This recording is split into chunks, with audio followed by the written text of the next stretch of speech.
Can greet each other.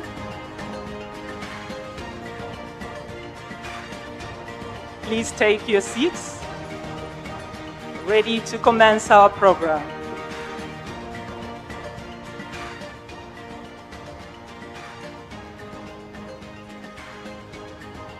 Please be seated once more.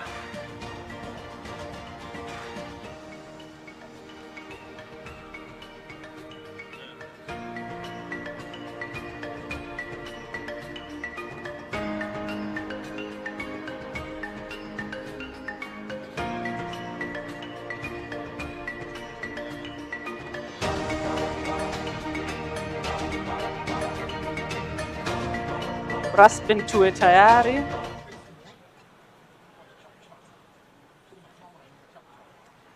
Ushers, please assist in seating our guests.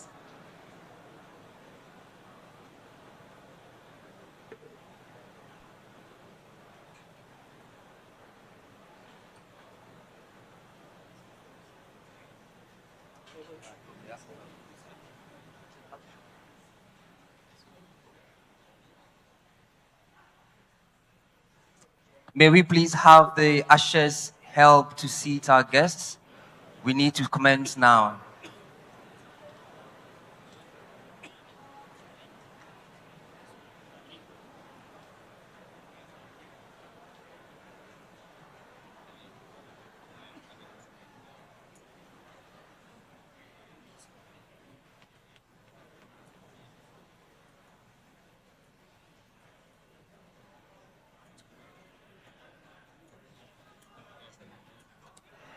If there is a seat on your right, please just take that seat and move and just sit. Not necessary on your name tag, but please be seated.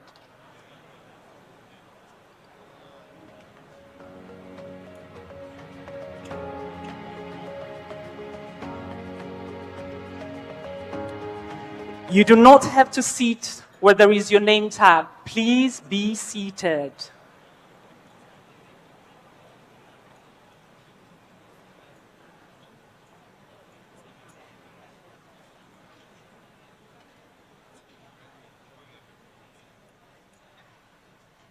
Please, for those of you at the back, could you please quickly find your seats? We really need to start now.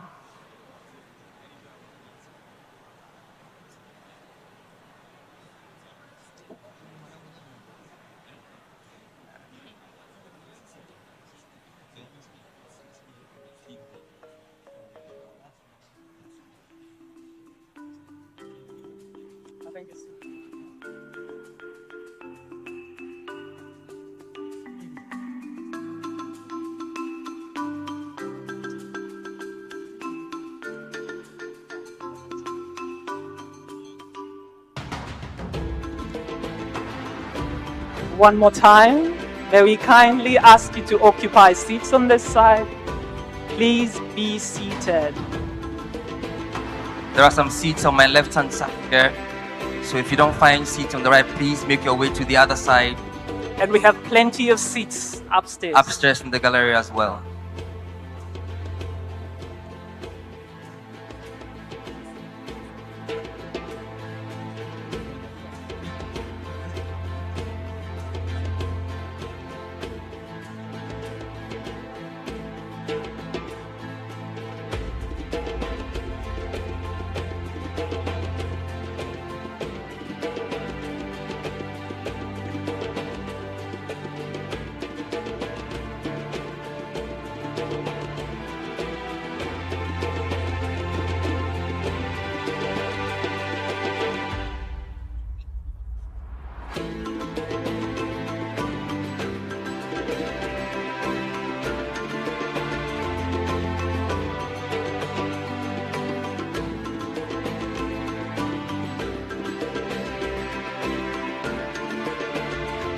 Brass band, karibuni tumkaribishe Mheshimiwa Rais.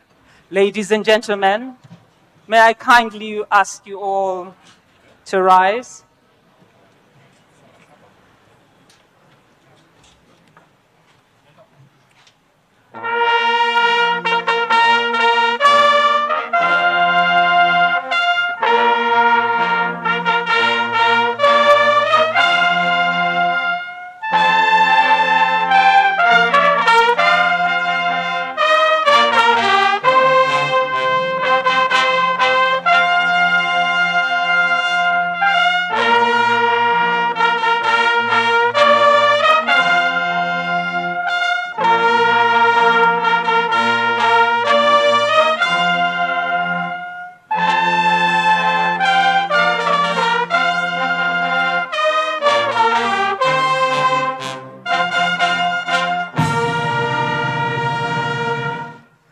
May I please request us all to remain standing for the national anthem of Tanzania, East Africa Cooperation, and African Union.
Thank you very much. Please be seated.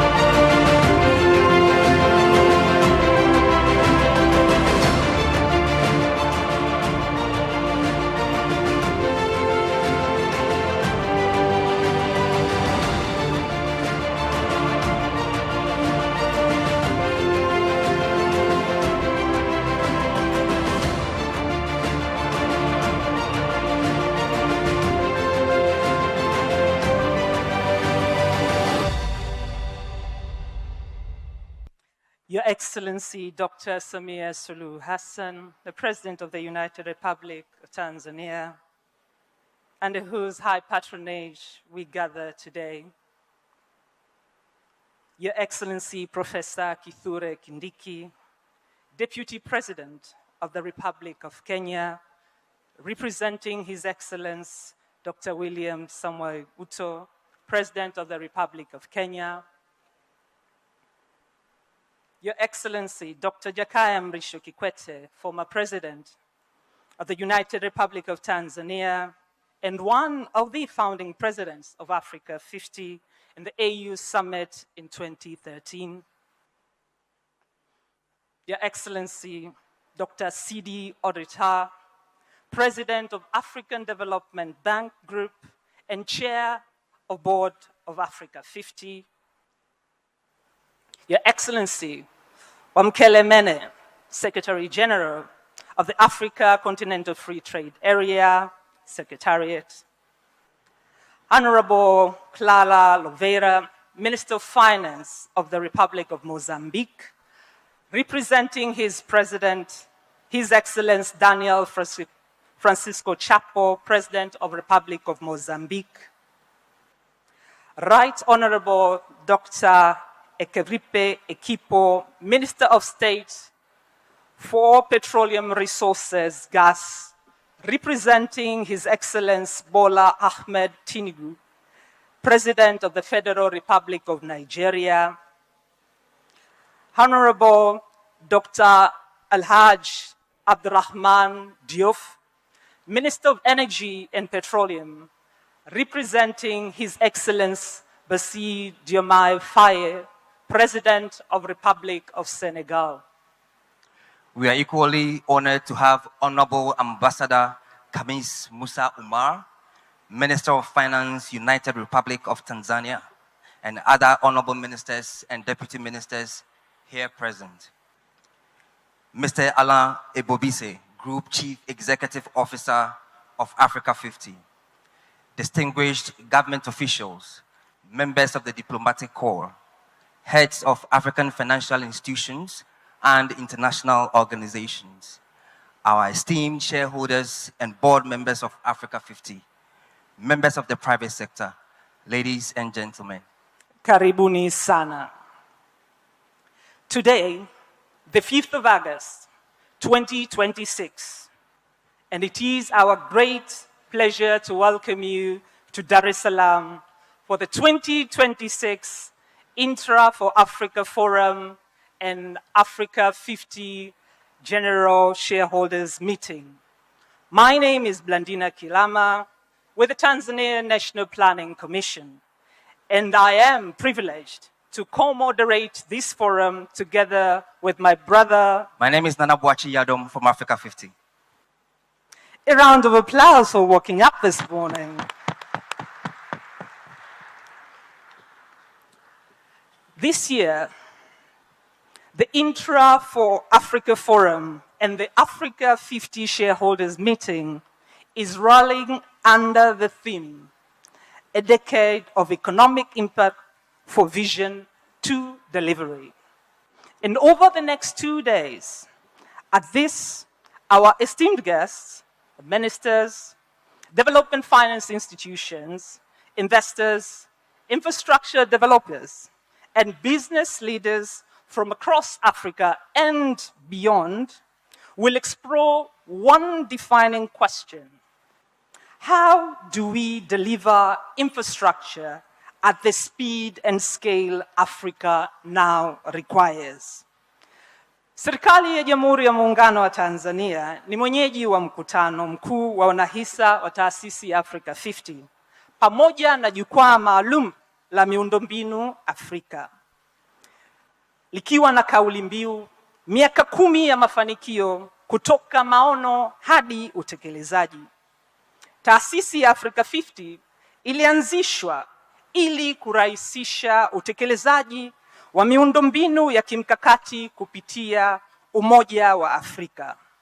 Kwa siku 2, jukwaa hili litakutanisha mawaziri, viongozi wakiwemo wa taasisi za fedha za maendeleo, wawekezaji, waandaaji wa miradi ya miundombinu na vilevile wafanyabiashara kutoka Afrika na ulimwenguni kote, ili kupata jawabu la swali: ni nini kifanyike ili Afrika iweze kujenga na kutekeleza miundombinu kwa kasi na kwa kiwango kinachokidhi mahitaji ya sasa.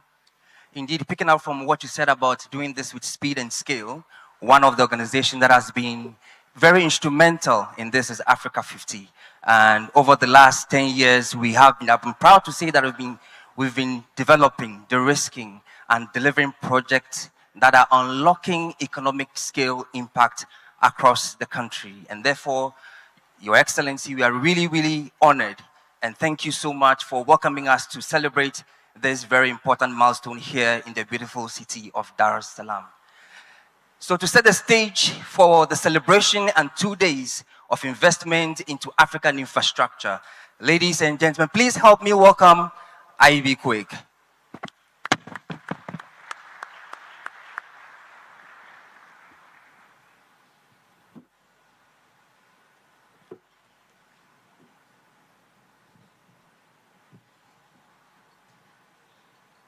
Good morning, everyone. Good morning, President of Tanzania, President Dr. Samia Suluhu Hassan, heads of state, policymakers. I'm Ivy Quake, I'm from Nigeria, and I crave your indulgence for a couple of minutes, if you don't mind. Thank you. Africa is becoming. Africa is bridging rivers, powering cities and connecting dreams. Africa is not merely a place on the map. Africa is the verb the future is conjugating. We are a people who know where we're from, who understand the importance of culture.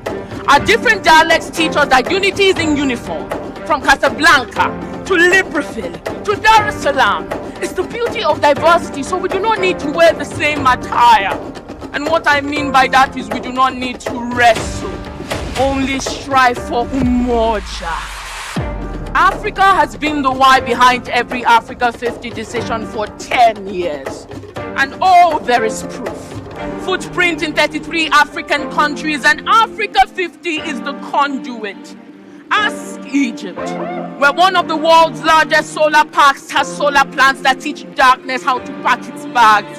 Ask Kenya. Its transmission lines will teach you how to move with its people. In summer, in storms, and it will find you in every corner. In Rwanda, Kigali Innovation City will remind you that innovation is not imagined, it is deep in our skin. As Senegal and Gambia, we're bridging the gap, enabling quicker transport. This is what we call the Senegambia. In Mozambique, Aressano Garcia gas-fired power plant positions gas as the driver of industrialization. This is proof that there are still possibilities, that the sky was never the ceiling, the sky is where we see things, where we break glass ceilings and say pole pole to every impossibility, where a nation decides its future is worth financing. Africa 50 looks up and sees the future isn't found, it is funded. And this is where trade meets real change. Because Africa 50 is not only about profit margins or balance sheet, it is about impact. It is about answering a need so deep that when we move, an entire community rises as if it was to the batter drum. It is about a deep urgency, about choosing to invest, sweat, and build, so that generations yet unborn will know you once stood here and chose not yourselves alone, but all of us. Here is to 10 years. Because Africa 50, what you hold in your hand is not just capital, it is possibility. Every dollar, every deal, every decision is a seed. Because when seeds fall on African soil, they do not grow small. 10 years of becoming Africa's infrastructure multiplier. Like Charles Babbage gave machines the language of calculation, you give Africa's infrastructure great momentum. You give this land's great fire. Where others see small, you see nations. You are the standard report. You are not in the room for noise. You are the reason the room recalibrates its sitting. This is not man and money. This is man and mandate. Right here in Tanzania, where we all gather, is a testament to Africa's greatness and possibilities. This is not just a host nation. This is a reminder that Africa has never been resource poor, only underestimated, never short on treasure. Because when giants gather on giants' ground, history doesn't repeat itself, it only multiplies. The infrastructure Africa needs is vast. The time we have for that is not. This is not a call for someday. This is a call for now. For speed, for scale, for action. Let's build a nation the next generation will be proud to live in. Let's bridge the gap. Let us color gray areas so all we see is light. Because all of this is proof that when Africa invests in Africa, guess who wins? Africa. Thank you. Wow. Thank you. Thank you for that very powerful and inspiring message, IB Quick. At this juncture, Your Excellency, with your permission, may I please invite the Group Chief Executive Officer of Africa 50, Mr. Alain Ebobise. Please let's welcome him with a round of applause.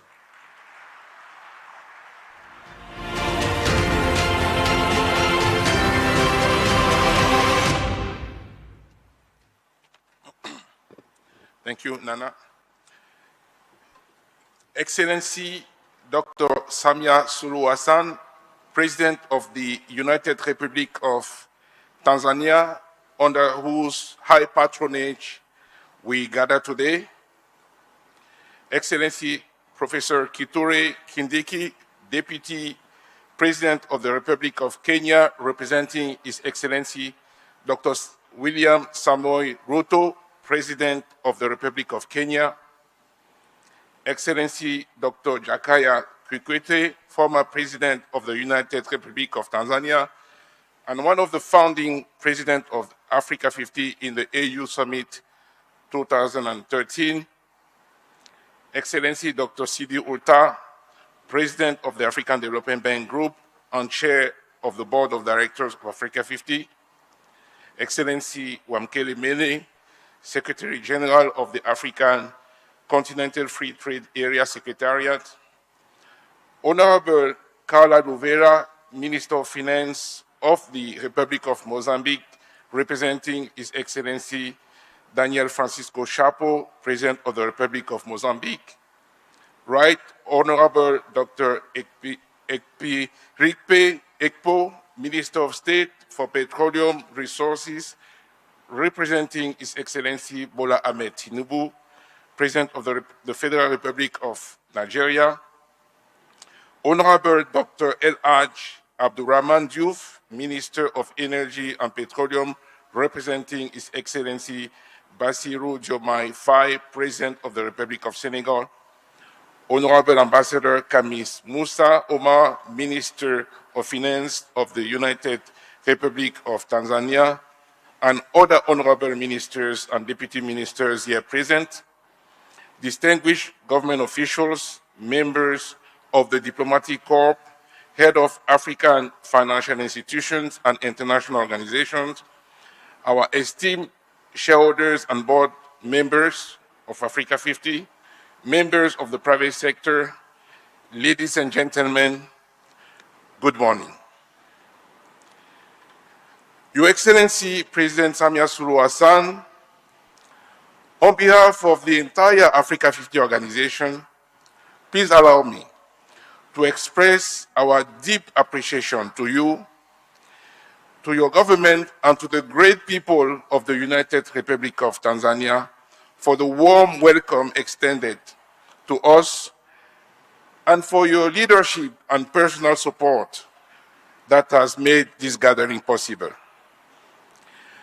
As a valued Africa 50 shareholder country and a strategic gateway connecting East, Central, and Southern Africa, the United Republic of Tanzania is a fitting place to celebrate the 10th anniversary of Africa 50's operations and to chart the course for the decade ahead. It is my honor and my pleasure to welcome you all to the 2026 Infra for Africa Forum, held under the theme, A Decade of Impact from Vision to Delivery. Over the next 2 days, we will address the issues shaping Africa's infrastructure, from energy, security, digital infrastructure to transmission networks, asset recycling, domestic capital mobilization, and regional integration. Together, we will use the Infra for Africa platform to advance partnerships, projects, and investment, and indeed to send a very powerful message to the world that Africa infrastructure offers a very, very compelling investment opportunity. 10 years ago, Africa 50 began its operations with the conviction that Africa's infrastructure challenge was not only one of financing, but also one of project preparation, project development, execution, and partnership. Africa 50 was created to develop bankable projects, mobilize capital for investment in infrastructure in Africa, and accelerate infrastructure delivery. Today, that founding vision has become a world-class institution delivering impact and financial returns across the continent. Today, Africa 50 is recognized globally as a leading infrastructure specialist investor, which has built a quality investment portfolio which is generating meaningful development impact alongside strong financial performance. Indeed, in 10 years of operations, Africa 50, we built a platform that has invested in 36 projects across 34 African countries, supporting infrastructure investment with a combined value of more than $9 billion.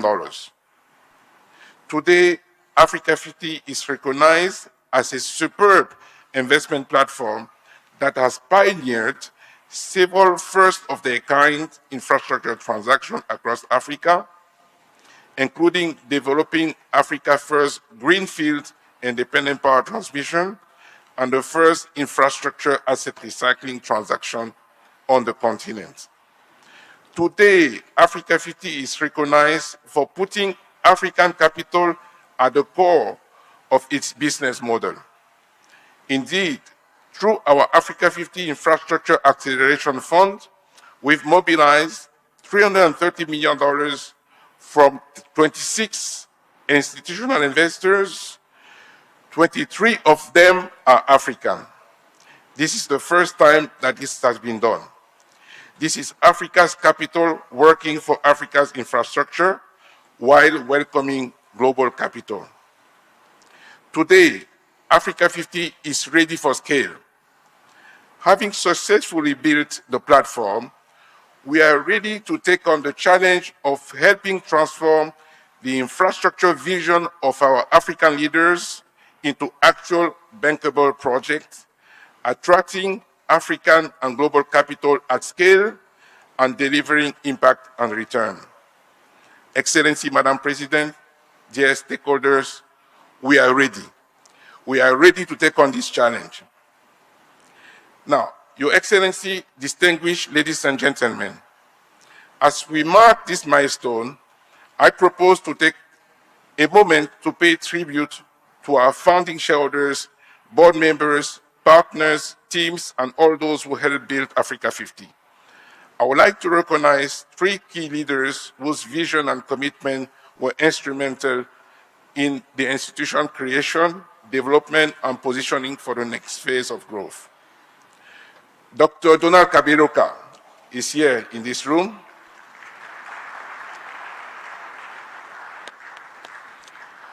former president of the African Development Bank and now chairman and managing partner of Southbridge, whose vision helped create Africa 50. Thank you, sir. Dr. Akimwumi Adeshina is not here, but he sent a message of support. The immediate past president of the African Development Bank and former chairman of Africa 50 Group, who guided Africa 50 through an important phase of growth and institutional consolidation. Thank you. And of course, Dr. Sidi Ulta, our current chairman, who is leading Africa 50 into the next chapter of its growth with very big ambitions. Thank you, sir.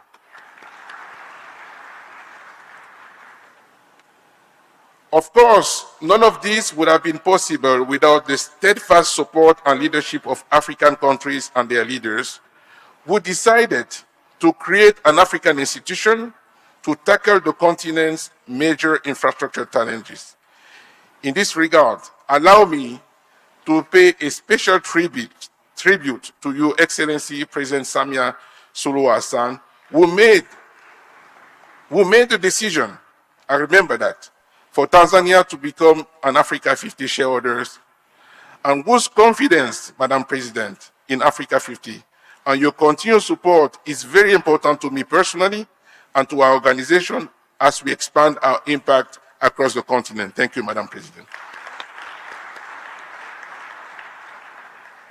Your Excellency, distinguished ladies and gentlemen, if our first decade was about proving what is possible, the second must be about delivering at scale with speed.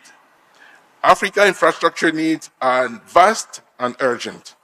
Infrastructure is central to African competitiveness, energy security, digital transformation, and regional integration. Africa has abundant natural resources, growing pools of domestic capital, and increasingly sophisticated private sector. What is needed now is investment-ready project at scale, capable of attracting long-term, large-scale capital from within Africa and globally. What is needed now is stronger partnership. And I would argue what is even more important now is a sense of urgency among the key stakeholders, a commitment to speed in execution, and a laser focus on results. We have to achieve results. As Africa 50 enters the second decade of its operation, one ambition will define our journey: becoming Africa's infrastructure multiplier. Our ambition is to build Africa's premier equity house, growing our asset under management to $5 billion in equity capital, which can catalyze about $30 billion of private investment in infrastructure across Africa. A platform that develops projects, deploys equity, mobilizing capital, and creates the Pan-African investment companies needed to transform Africa's infrastructure. Africa 50 is committed to playing this multiplier role, delivering solutions at the scale of the challenge that we have. Delivering this scale means helping build African champions in the specific areas where the needs are the most urgent. This is where the organizing framework of the new African Financial Architecture for Development, NAFAD, which brings together African key regional players into a more organized and complementary ecosystem, becomes so important. Creating African champions that can support and at times drive Africa's leaders' infrastructure investment agenda. It's very important. Within this architecture, Africa 50 will play its role as the continent's leading equity house and project development champion, bringing our capabilities to bear where they're needed most. Please allow me to conclude, Your Excellency, ladies and gentlemen, with an important initiative aimed at supporting our continent's industrialization ambitions. Achieving our big continental industrialization ambition will require a significant increase in energy supply, with a more prominent role for natural gas as recognized by our partner, the International Energy Agency. I am therefore pleased to announce that, guided by several of our gas-producing shareholder countries and working alongside strategic partner institutions, Africa 50 plans to launch a large-scale midstream gas infrastructure investment platform. This platform, we can clap because it's gas. Gas is important for all of us. This platform will unlock Africa's domestic gas resources, expand reliable baseload power, support Africa's industrialization. This platform will provide energy for manufacturing, fertilizer production, mineral beneficiation, digital infrastructure, data centers across the continent. We look forward to partnering with governments and like-minded public and private sector institutions in Africa and globally to ensure that more Africa's gas is harnessed to power Africa's industrialization and fulfill the continent's development ambition. Your Excellency, distinguished ladies and gentlemen, the first decade of Africa 50 demonstrated that African-led institutions can deliver significant private investment in infrastructure. Our next decade will prove that Africa can deliver private investment in infrastructure at the speed and scale its future demands. We know how to do this. Let us make it happen. With your continued support, Africa 50 will help change the game, mobilizing African capital, crowding in global investment, and delivering the infrastructure that will power Africa's next generation of growth. The future is bright. Let us build it together. Thank you. I wish us a productive and successful forum. Thank you very much, Mr. Alain Ebobisse, for setting the tone for what will definitely be a productive two-day forum. Your Excellency, distinguished ladies and gentlemen, infrastructure has always been central to Africa's development agenda, and a few institutions have contributed more to advancing that vision than the African Development Bank Group. That mission has entered an important new chapter under the leadership of its president, who we are also honored to be the chairman of Africa 50. Ladies and gentlemen, please join me in welcoming Dr. Sidi Uta.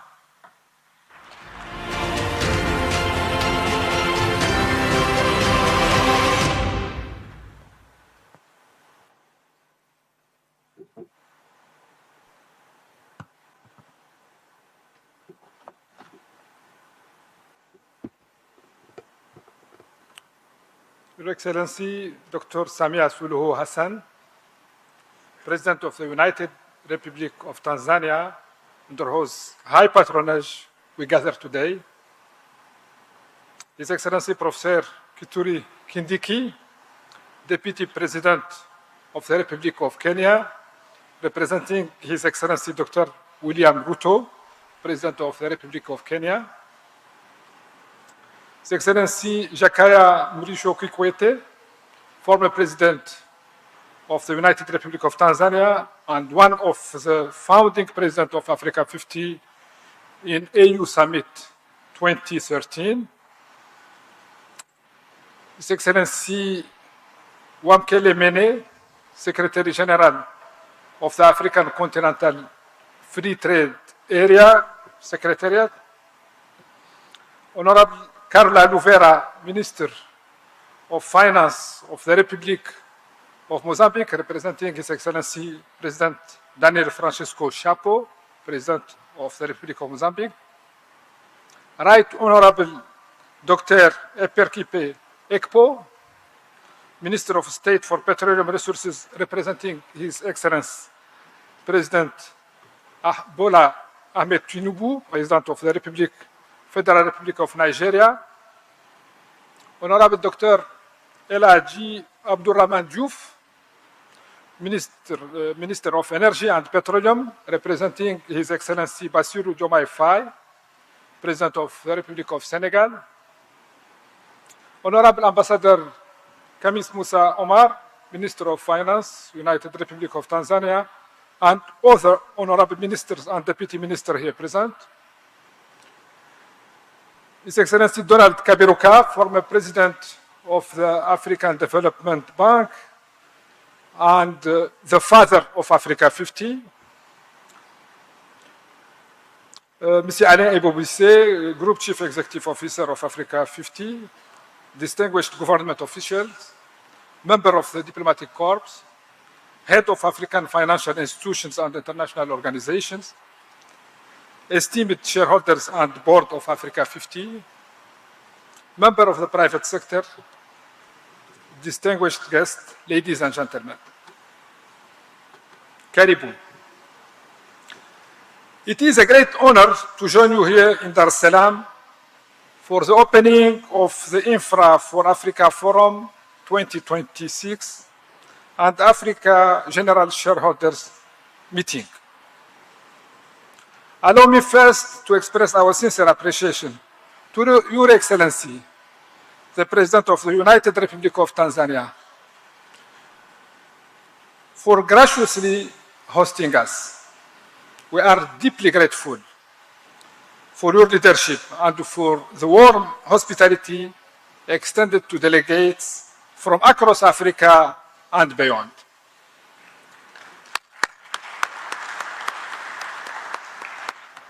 Indeed, we feel at home in this land of the Kilimanjaro and the Serengeti. Distinguished ladies and gentlemen, your presence here reflects a shared belief that infrastructure remains a powerful driver for Africa's transformation, and that the continent's futures will increasingly be shaped by our ability to mobilize investment, strengthen partnership, and deliver at scale. Today is a special occasion for Africa 50. This year marks 10 years since Africa 50 began as a bold idea founded on the conviction that Africa needed an institution capable of accelerating infrastructure development by connecting capital, expertise, and projects. And so today, permit me to pay tribute to the vision and leadership of Dr. Donald Kaberuka, during whose tenure as President of the African Development Bank, the vision was birthed.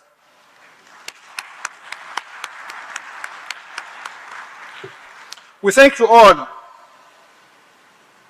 and we thank all those who helped build this institution from concept to reality. Indeed, the theme, a decade of impact from vision to delivery, is appropriate. Over the last decade, Africa 50 has evolved into one of Africa's leading specialist infrastructure investors. Africa 50 now brings together 38 shareholders from 33 African countries with $1.2 billion in assets under management and a project value of $9 billion. This progress deserves recognition, but our purpose today is not merely to celebrate the first decade. It is to define the second decade. The first decade proved that African institutions can develop projects, mobilize investment, and deliver infrastructure. The second decade must be about scaling what works and accelerating the transformation of the continent. The global landscape is changing. Fiscal conditions are tighter. Public debt pressure have increased. Traditional development finance is evolving. Yet, Africa's infrastructure needs continue to grow. The African Development Bank Group estimates that Africa requires between 130 billion and 170 billion annually for infrastructure, leaving a financing gap of between 68 billion and 100 billion US dollar every year. Closing that gap will require more than external capital. It will require Africa to mobilize its own resources more effectively. Africa possesses an estimated 4 trillion in domestic institutional capital through pension funds, sovereign wealth funds, and insurance companies. Yet only a small share is invested in infrastructure. This is why the new African Financial Architecture for Development, NAFAD, matters. Its purpose is straightforward: to connect African saving to African transformation. This is not a slogan. It is a system, a platform. It is a new way of financing development at scale. Financing is not only also about availability, it is also about cost. Too often, perceptions of African risk continue to inflate borrowing costs and discourage investment in the continent. Infrastructure projects across the continent have repeatedly demonstrated resilience and strong repayment performance. Yet Africa continues to pay more for capital than fundamentals alone would suggest. Ending this premium requires better risk assessment, stronger local capital markets, ratings reforms, and institutions capable of sharing risk more effectively. This is why guarantee platforms and risk mitigation institutions such as ATD are so important. Reducing the cost of capital is not a technical objective. It is a development objective. And capital will not move at scale unless projects are ready. And we must be candid. Too many opportunities still reach investors insufficiently prepared. Transaction timelines are sometimes too long. Regulatory processes are not always predictable. Bankability remains one of Africa's biggest infrastructure challenges. The African Continental Free Trade Area is one of Africa's greatest economic opportunities. But a single African market cannot function without world-class infrastructure.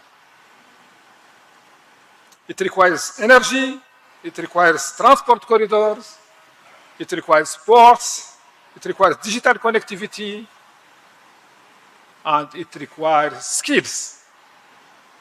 That is why the themes of this forum matters: unlocking Africa's gas potential, building Africa's digital backbone, scaling regional power pools and transmission networks, developing the future workforce, and strengthening interconnection across our continent.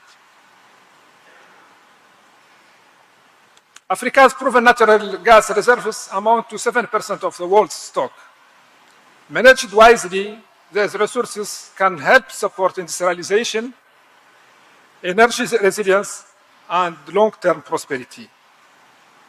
These priorities are interconnected. Energy powers industry, digital infrastructure powers innovation, skills powers opportunity, and infrastructure powers integration. The African Development Bank Group has a central role to play in this agenda. Our strategic compass, the 4 cardinal points, provide a clear direction: mobilizing Africa's financial resources, strengthening financial systems and institutions, harnessing demographic transformation, and investing in resilient infrastructure while unlocking greater value from Africa's natural resources. Together, the African Development Bank Group and Africa 50 can help build bankable pipelines, expand risk-sharing mechanism with the support of ATD and support asset recycling and mobilize capital at scale. This is how delivery becomes possible. Tanzania is a fitting place for this discussion. Since becoming a shareholder in Africa 50 in 2023, and thank you very much, Dr. President Samia Suluhu, Tanzania has demonstrated its commitment to leveraging infrastructure to drive economic transformation and regional integration. The partnership between Tanzania and Africa 50 reflects exactly the type of collaboration Africa needs more: of national ambition, growing private sector expertise, institutional capital, and disciplined execution, all working together.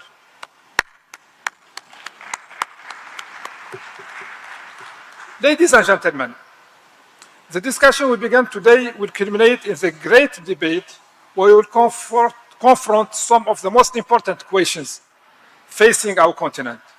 How will Africa finance infrastructure at scale? How will we build a new financing architecture? And how we will ensure that Africa's next decade is measured not by promises made, but by results achieved. Let us leave Dar es Salaam with more than shared ambition. Let us live with stronger partnership, clearer investment opportunities, and practical pathways to move projects forward. The true measure of success will be the investment mobilized, the project advanced, and the infrastructure delivered long after this forum concludes. Africa has the resources, Africa has the institutions, Africa has the talent and the entrepreneurial ambition. What is required now is bold leadership, stronger collaboration, and disciplined execution. Because Africa's next decade will not be defined by ambition alone, it will be defined by its ability to deliver. I thank you. Thank you very much, Dr. Sidi Uta. Thank you for your leadership. And clearly, there's a lot more that we need to do in African infrastructure. And hopefully, by the time that we are done here, we would have found most of the solutions to help and make this come to pass. I'd like now to invite on stage Abby Chams as we still celebrate the 10-year anniversary of Africa 50.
kosharo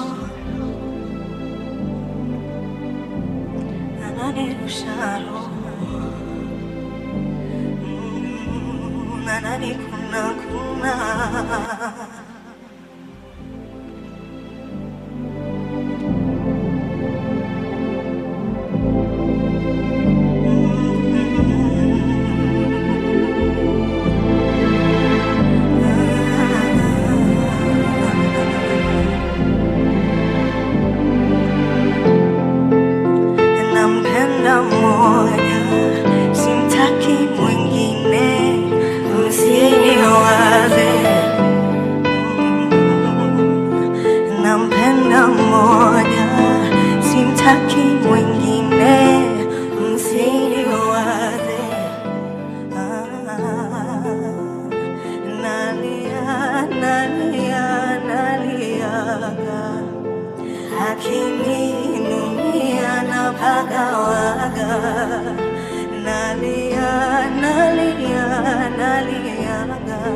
hivi ukundo wanaitaka kupendana, siwezi kula bila ukijana.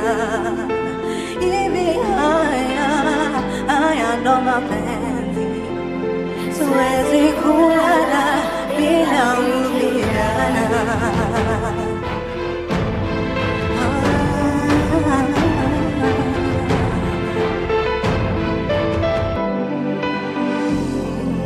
Kosharo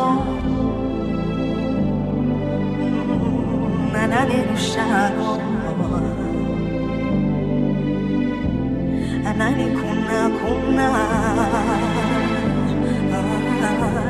anani kosharo anavyopita ananukia kama malaika. Huyo anavutia kama malaika. Huyo hivi ukuno wanaitaka kupendana, siwezi kula bila ukijana. Hivi haya ndo mapenzi, siwezi kulala. Oh, nampenda mkaka moja, mweupe kidogo, mweusi kidogo. Oh, nampenda mkaka moja, mweupe kidogo, mweusi kidogo.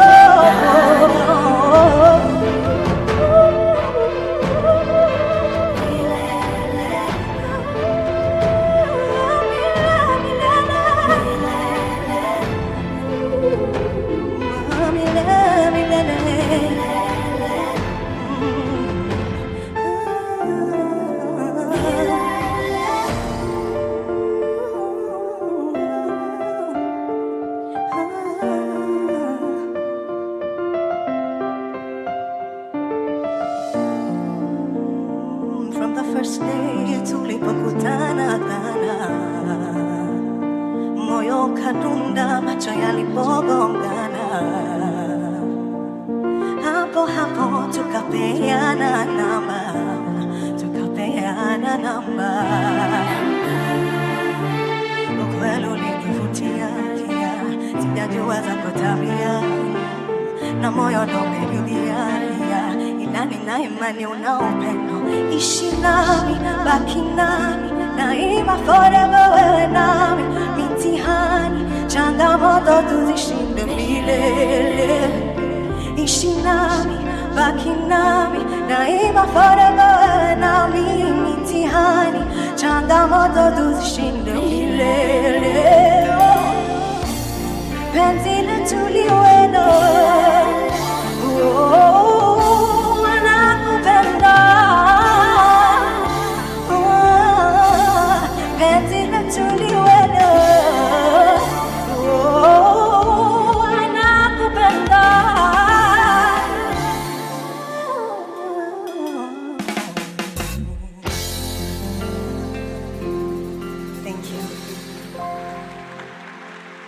Asante sana, Abby Chams. Ladies and gentlemen, Abby Chams, please another round of applause.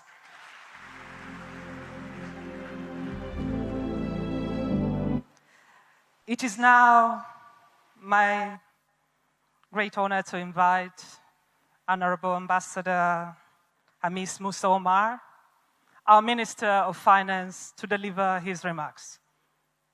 Minister of Finance, Karibu.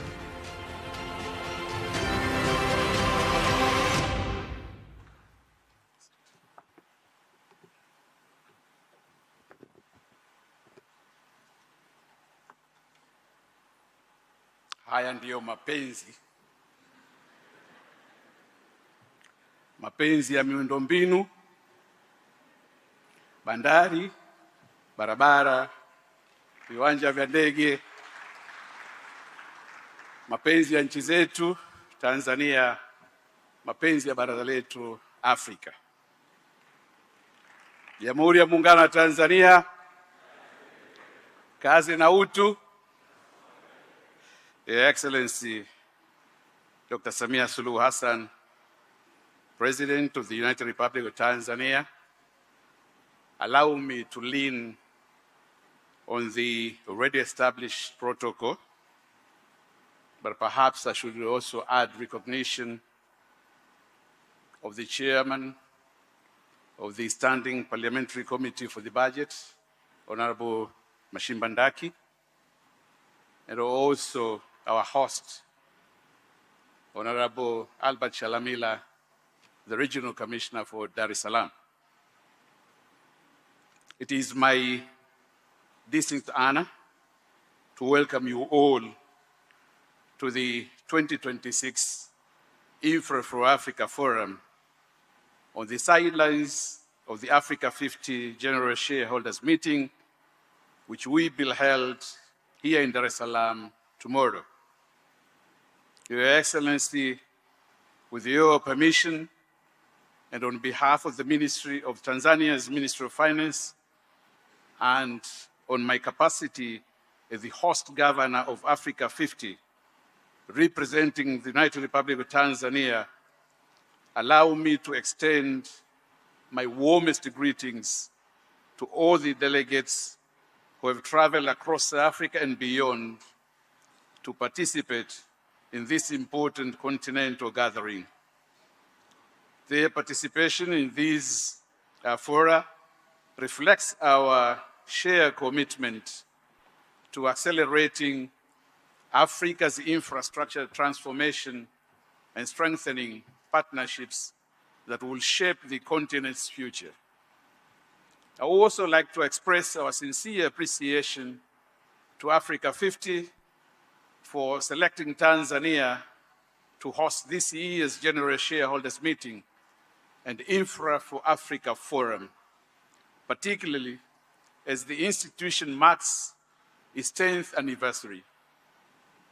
We regard this decision not only as an honor, but also as a strong vote of confidence in Tanzania and in our collective vision of an integrated, connected, and prosperous Africa. Ladies and gentlemen, over the past decade, Africa 50 has lived to the expectations and distinguished itself as one of Africa's foremost infrastructure investment institutions. Through its work in project development, investment mobilization, and strategic partnerships, Africa 50 has demonstrated that African-led institutions can successfully mobilize capital, prepare bankable projects, and support the delivery of transformational infrastructure across the continent. As Africa 50 celebrates its first decade of impact, we also look ahead to the opportunities that lie before us. Africa's infrastructure deficit remains significant, but so too are the opportunities to mobilize innovative financing, strengthen partnerships, and accelerate project implementation. The next decade must therefore be defined not only by ambition, but also by delivery.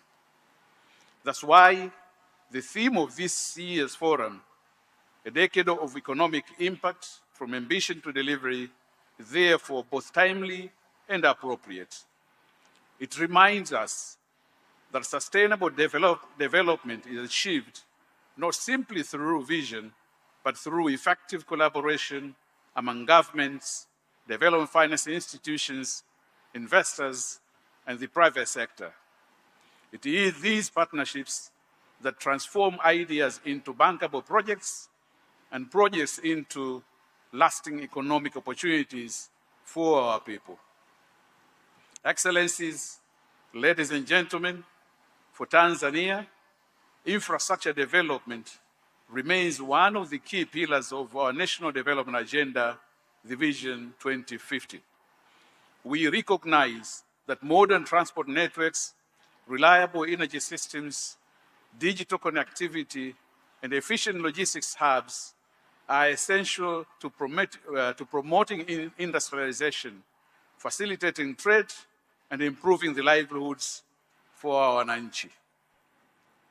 Recognizing our common ambition in advancing these objectives across the continent, Tanzania became a shareholder of Africa 50 in 2023 under your guidance and leadership, Your Excellency. This decision reflected our confidence in Africa 50's innovative approach to project preparation, investment mobilization, and the promotion of sustainable infrastructure development. We remain committed to strengthening this partnership in pursuit of our shared development aspirations. Excellencies, ladies and gentlemen, over the next 2 days, this forum will provide an important platform for governments, investors, development finance institutions, infrastructure developers, and business leaders to exchange ideas, forge strategic partnerships, and identify practical solutions to Africa's infrastructure financing needs. It is our sincere expectation that discussions taking place here in Dar es Salaam will generate concrete outcomes through new partnerships, increased investment, innovative financing solutions, and bankable infrastructure project proposals that will contribute meaningfully to Africa's sustainable economic transformation. Ladies and gentlemen, we are particularly honored that this opening ceremony is graced by Her Excellency Dr. Samia Suluhu Hassan, President of the United Republic of Tanzania. Since assuming office, Her Excellency has continued to champion an ambitious agenda of economic transformation anchored on strategic infrastructure investment, regional integration, private sector participation, and an improved investment climate. Under her leadership, Tanzania has continued to strengthen its partnerships with regional and international institutions while creating an enabling environment for investment and sustainable economic growth. Her presence here today underscores the importance that the government of Tanzania attaches to infrastructure as a catalyst for economic growth, regional connectivity, and shared prosperity across Africa. Your Excellency, allow me, on behalf of the participants gathered here this morning, to express our profound gratitude to you for graciously accepting to preside over this opening ceremony despite your demanding national schedule. Your presence greatly honors this forum and inspires our collective commitment to advancing Africa's infrastructure agenda. Your Excellency, it is now my singular honor and privilege to invite you to deliver your keynote address and officially open the 2026 Infra for Africa Forum.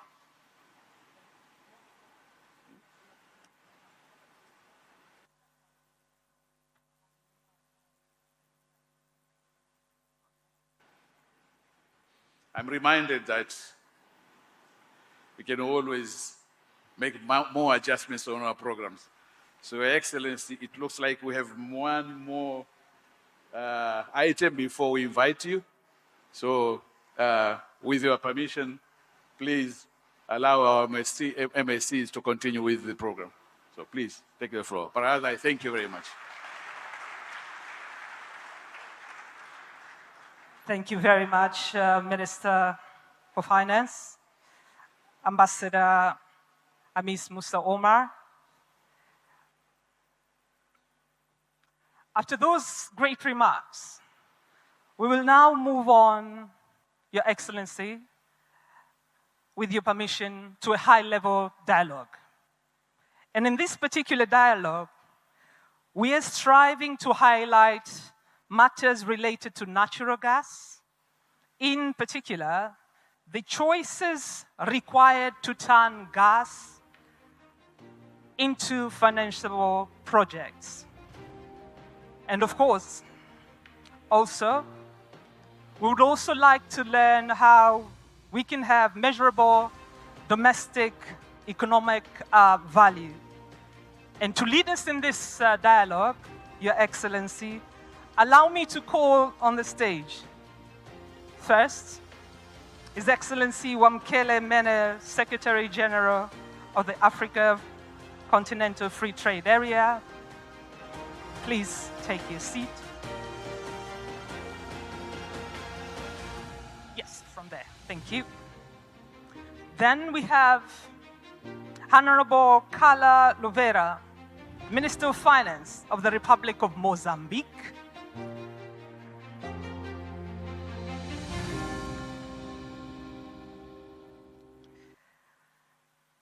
Next on the stage, we have Honorable Dr. Alhaj Abdrahman Diouf, Minister of Energy and Petroleum from Senegal. Honorable Minister, you're welcome. Then from home, we have Honorable Deogracias John Dejembe, Minister for Energy. Please take the stage. And last but not least, Your Excellency, we have Right Honorable Dr. Ekifripe Ekpo, Minister of State for Petroleum Resources from Nigeria.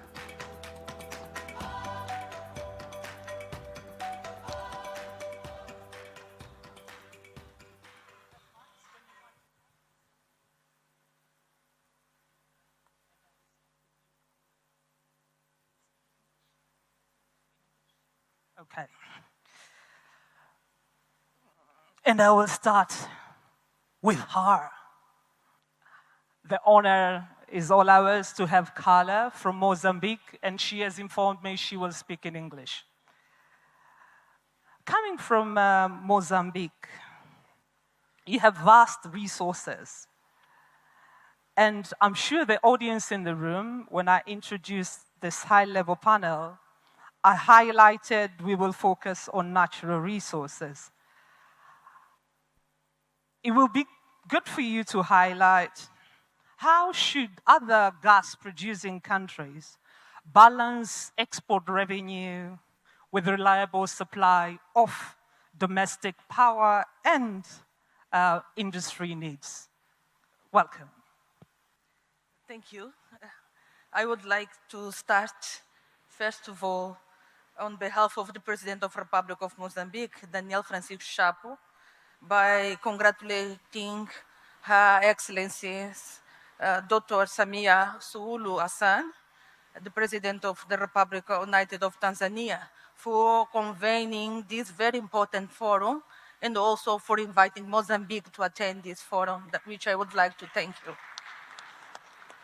We have starting by saying that we are here, gathered here, at a decisive moment for the future of our continent as Africa seeks to achieve universal access to electricity, accelerate its industrialization, strengthen its competitiveness, and secure prosperity for present and future generations.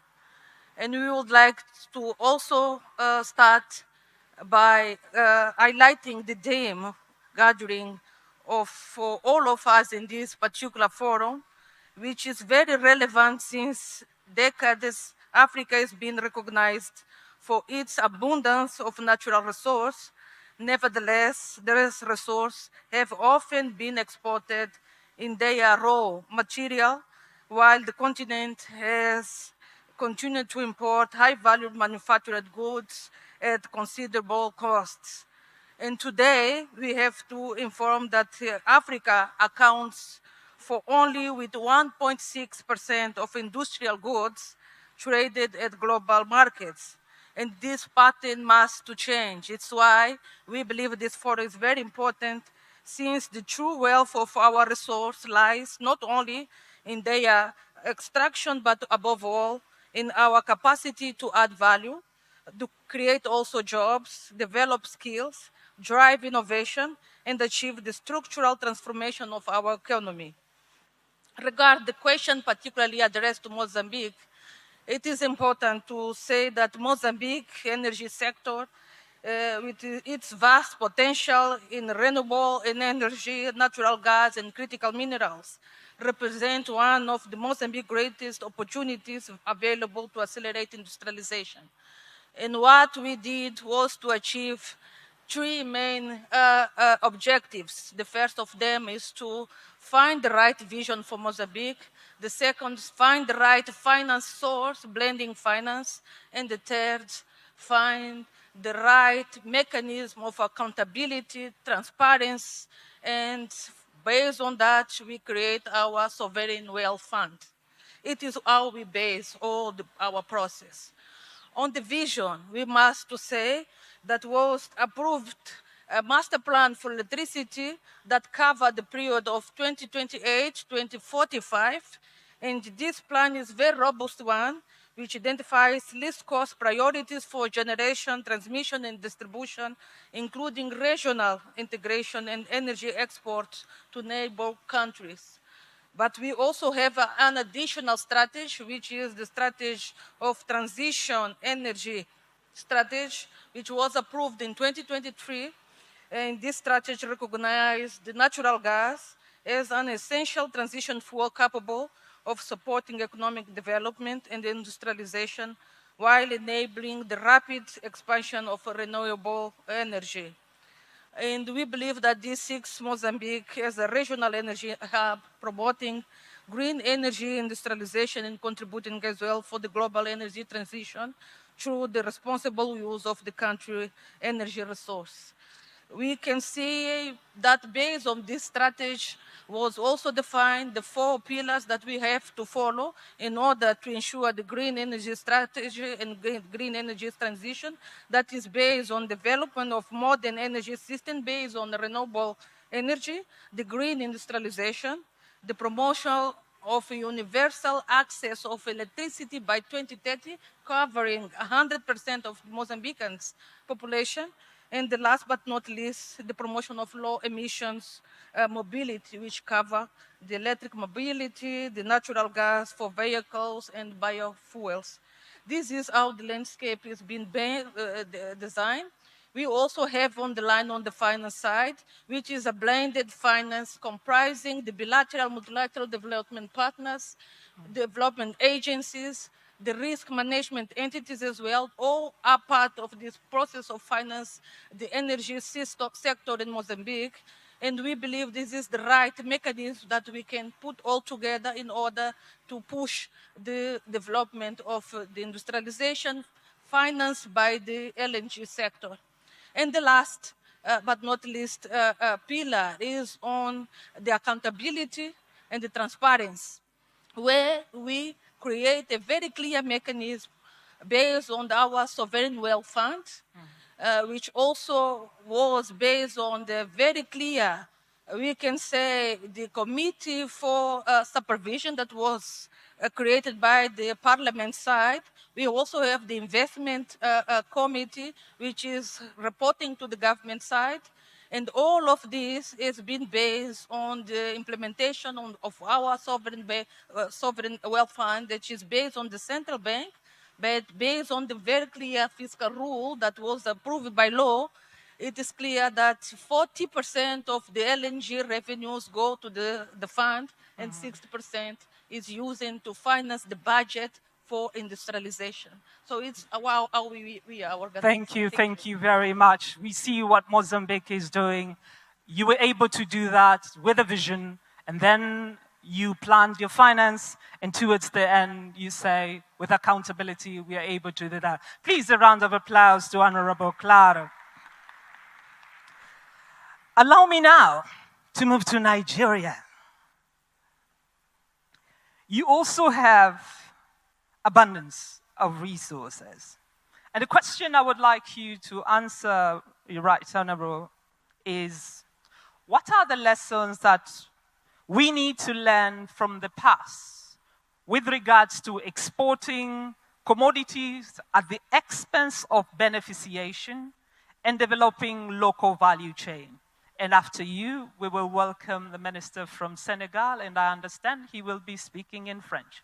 Right honorable, welcome. Thank you very much. I bring warm greetings from the President of the Federal Republic of Nigeria to Her Excellency Dr. Sami Hassan, the President of this great country. I recognize the CEO Africa 50 and the working committee for what they are doing to convene this meeting here. And my co-panelists, it is important that African leaders have woken up to the responsibility of the day to address our challenges.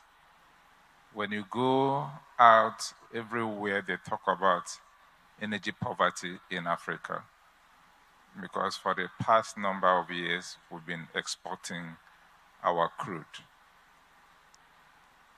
So today, I think we've come to realize the fact that we need to come back home and develop our country so that when our leaders get out of this continent, they will not face with the issue of over 600 million Africans are lacking access to electricity. No, it shouldn't be. So today, looking at Nigeria, Mr. President Bola Ahmed Tinubu has taken a position that we need to develop gas utilization within the country. And when this is done, you are assured of power generation, industrialization, food security with reference to fertilizer production, clean cooking, transportation. And so globally, we are talking about energy security. And when this is addressed, using gas in our dear country, some of those challenges will be addressed. We are really particular. Let me tell you that in our country, Nigeria, though we host the highest volume of natural gas in the continent, we are not selfish about it. We look into how we can transport this gas to other countries within the continent so that they can take advantage of it. So the issue of continuously exporting our natural resources is no longer a priority now, even though you talk about foreign exchange. But then, if you utilize it within the country, you grow industries, as I've mentioned. This will create job opportunities. This will create revenue for the country. And you talk about the fertilizer production to guarantee food security for your people, because the primary responsibility of the government is to ensure that our people are living in the prosperity. And under President Bola Ahmed Tinubu, we are talking about from gas to prosperity. So in every sector of it, we pursue it that way. In the past, there was no issue of transborder gas pipeline. But today, I can tell us that we now transport our gas to Ghana, Togo, Benin Republic. And just last month, there was a meeting of the West African head of states where an agreement was signed between the national oil companies for gas to be exported from Nigeria through the Atlantic to more than 12 countries within that region to Morocco. This is what we are doing. And of course, as this gas passes through all these countries that will serve as off-takers, they will take advantage of it to improve their power generation, fertilizer production, industrialization, clean cooking, and of course, develop their own countries. It is not within at that level. We are doing same with Algeria. We are doing same with Equatorial Guinea. So the time has passed for us to continue to talk about exporting our natural resources. Rather, we use it and develop our continent for the good of our continent. Thank you very much. Thank you very much, Right Honorable, for the initiatives that are ongoing in Nigeria. And especially, I like the mantra, from gas to prosperity, and you include all the way other nations in the West Africa, all the way to the north. Next up, you will be speaking in French, so I'm going to ask you to get your translation gadgets. Kindly assist my panelists also. We are happy to have Honorable Dr. El Haj Abdurrahman Diouf, the Minister of Energy and Petroleum from Senegal. And the question I have for you, how do we think about developing cross-border, and I'm just taking it over from Nigeria, right? Cross-border pipelines to indeed drive gas trade and exports internally and across the continent. Welcome. Okay, thank you very much. It is a great honor for us to be here. And I would like to thank you for the invitation. I am switching in French, with your permission.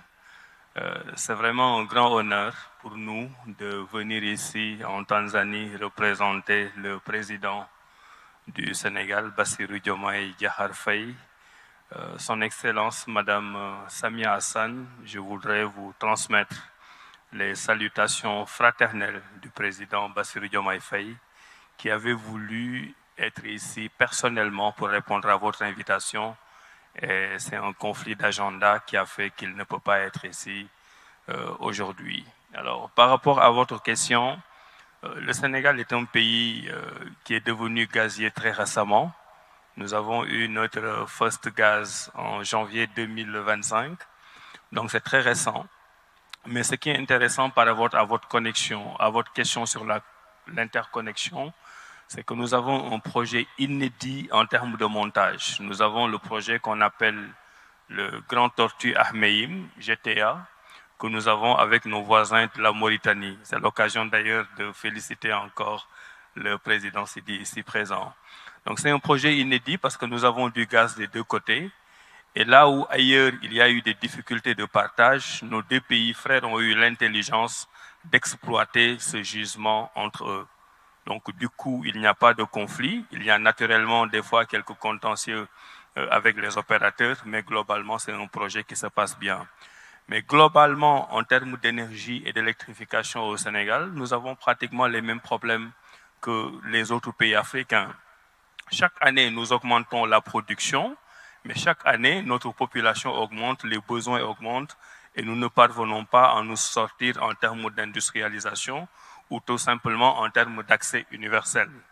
Par exemple, aujourd'hui, l'ensemble des 19 millions de Sénégalais n'ont pas tous accès à l'énergie et au gaz. Et nous avons deux chiffres clés que je voudrais partager ici. Le premier chiffre, c'est que nous avons 6471 localités à l'intérieur du Sénégal qui n'ont pas encore accès à l'université, à l'électricité du moins. Et pour financer ces 6471 localités, nous avons besoin de 400 milliards de francs CFA, ce qui est l'équivalent de 800 millions de dollars. Donc le message aujourd'hui par rapport à l'énergie, à l'interconnexion, c'est que le Sénégal a besoin de 800 millions de dollars pour pouvoir financer l'accès universel. Et l'objectif, c'est de l'avoir dans 2 ans. Et cela pose la problématique du financement. Nous avons des budgets qui sont plus orientés vers les dépenses sociales. Et de plus en plus, nous avons besoin de bâtir des partenariats publics-privés où l'argent du privé vient se substituer à l'argent du public dans des domaines qui peuvent être rentables. Parce que sur ces régions dont je vous parle au Sénégal qui n'ont pas accès à l'université, à l'électricité, je parle souvent d'université parce que je suis ancien ministre de l'enseignement supérieur. Donc ça me poursuit encore.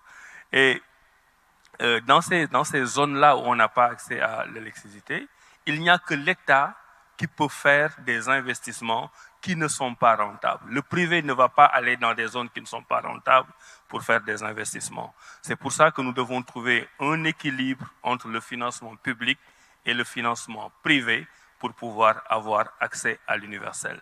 Maintenant, pour terminer sur les questions d'interconnexion, non seulement nous avons l'exemple avec la Mauritanie, mais nous avons l'exemple de l'organisation de la mise en valeur du fleuve Sénégal et l'organisation de la mise en valeur du fleuve Gambie. C'est cela qui fait que si nous sommes en surcapacité, si nous sommes en surproduction, la Gambie, la Guinée et le Mali, qui sont des pays voisins, peuvent en profiter. Et si nous sommes en déficit, leur surproduction nous permet aussi d'en profiter. Cela veut dire que chacun essaie d'agir là où il est fort pour aider à réserver le déficit de l'autre.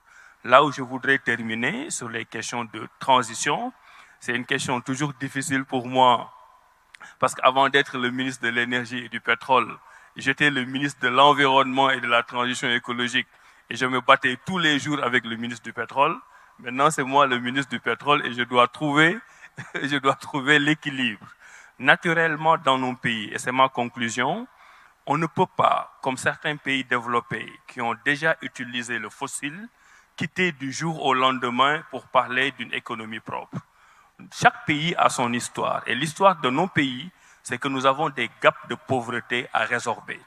Et aujourd'hui que nous avons du gaz et du pétrole, nous demandons une transition douce, une transition intelligente, une transition différenciée qui nous permette de bénéficier des fossiles pour régler un certain nombre de problèmes de pauvreté pour aller vers le renouvelable. Donc là aussi, nous devons avoir un équilibre entre les fossiles et le renouvelable, avoir un agenda africain où la ZLECAf, par exemple, pourrait avoir, en termes de transport et de commerce, un rôle extrêmement important. Et c'est cela que nous appelons la solidarité des pays africains. Je vous remercie. Thank you very much for sharing the initiatives that are ongoing in Senegal.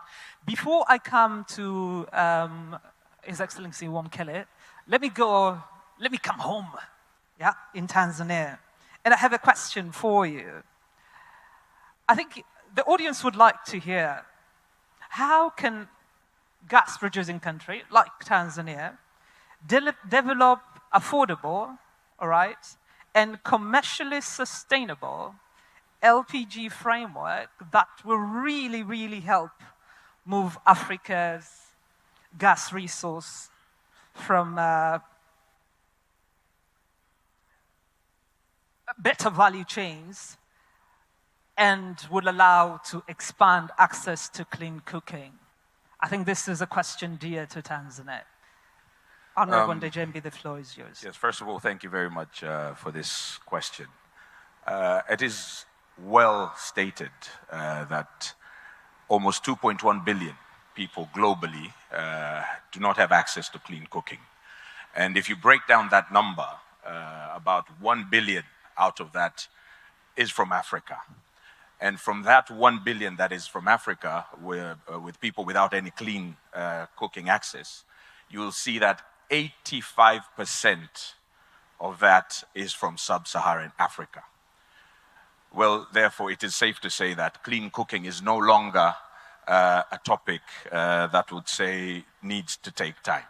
It is an urgent topic. It is a development priority. But it is simply not just an energy issue, but it is also a public health issue, environmental issue, gender equality and economical development issue. I'll come back home here. Prior to 2021, access to clean cooking was about 6%.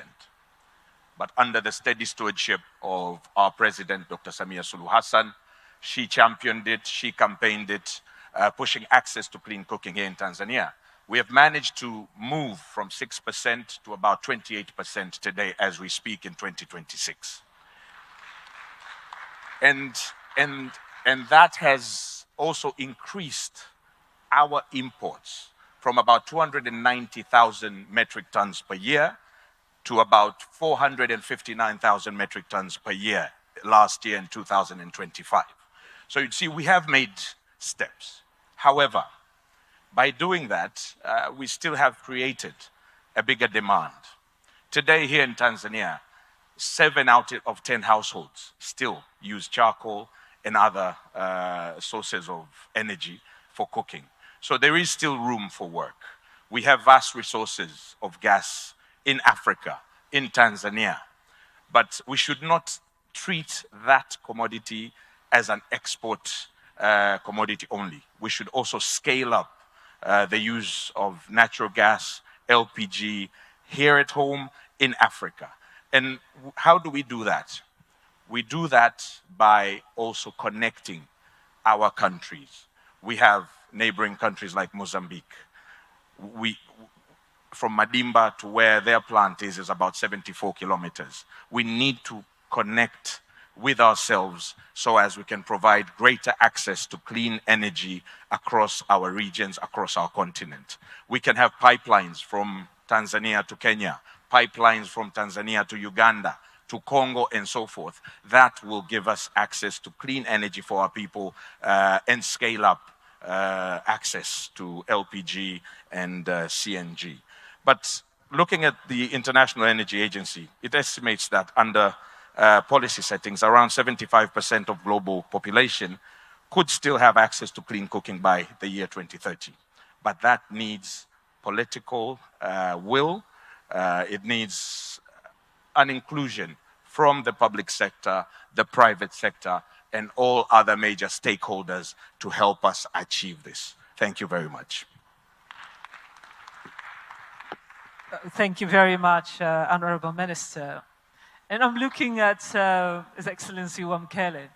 In one way or the other, when we're speaking about vision, she highlighted finance. When we moved ahead, he spoke of universal coverage in Senegal. We're speaking about gas in the country and reaching out from gas to prosperity. We're talking finance. And last but not least, when we're listening to having access to clean cooking resource here in Tanzania, wanting to reach more, we mean finance.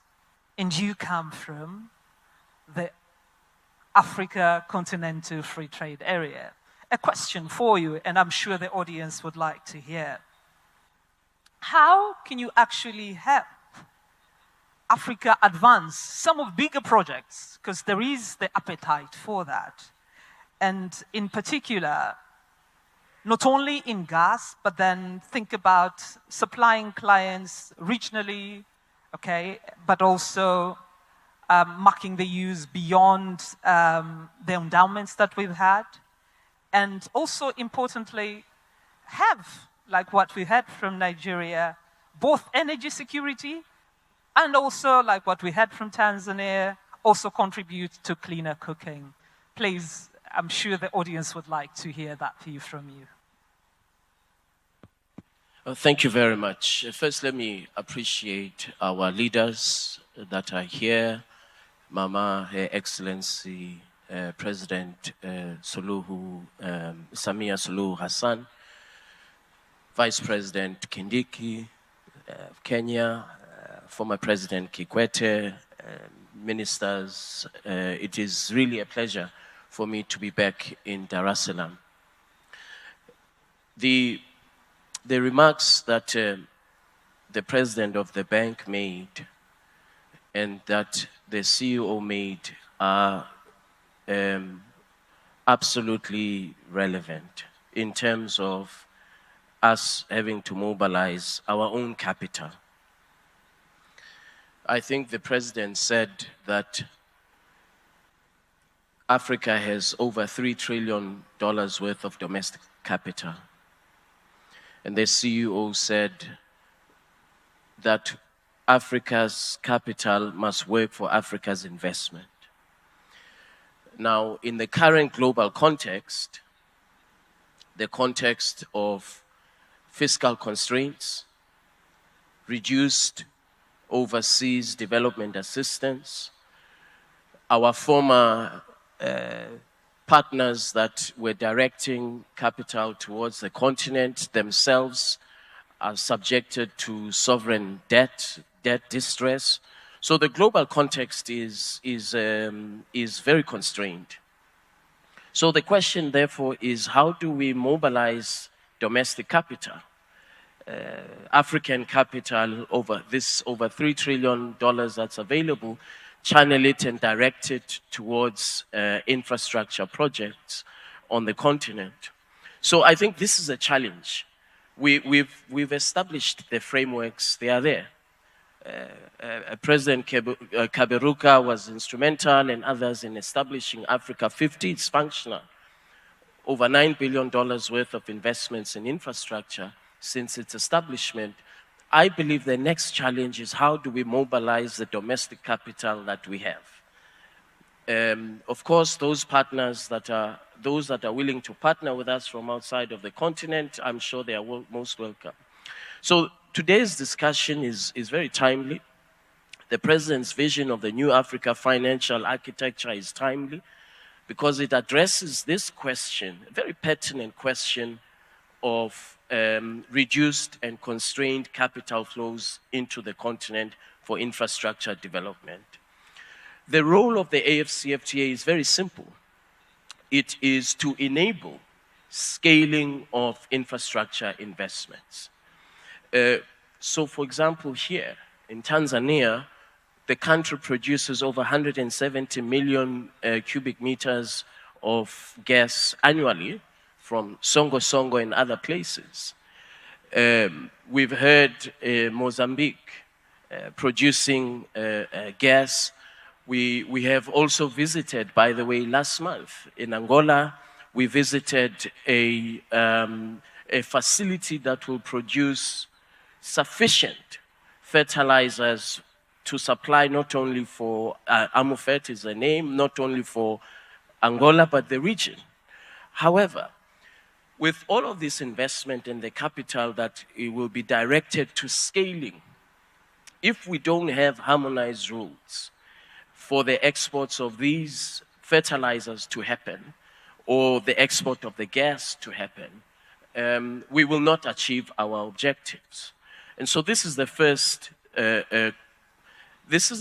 way in which we can contribute to the development of infrastructure in Africa, enabling the scaling of these projects. Second, by deploying harmonized trade rules, trade policy, to enable trade amongst countries. If you have a domestic supply of energy and you are able to export, that will happen on the basis of the trade rules.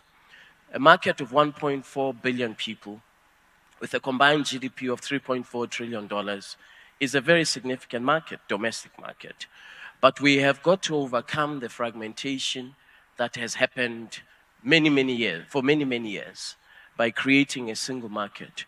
And so the infrastructure projects that we see, and by the way, you know, my neighbor mentioned the productive capacity between Senegal, the Gambia, and Mauritania, and the connectivity in terms of production capacity, the Honorable Minister. I drove from the Gambia, Banjul, to Dakar. And there is a bridge, Senegambia Bridge, which was financed by Africa 50. Completely transformed the trade ecosystem of the two countries, particularly the neighboring cities, smallholder farmers, informal traders. That infrastructure investment not only reduced the cost of trade, the cost of doing business, but it also addressed this issue of inclusivity, where we have now smallholder farmers that are active participants of driving the economic ecosystem of that region. So we have examples where infrastructure development does indeed have a direct impact on people's lives, including the matters that the Honorable Minister of Tanzania raised on clean cooking. And I want to congratulate Mama for her leadership, because she raised this matter in the African Union.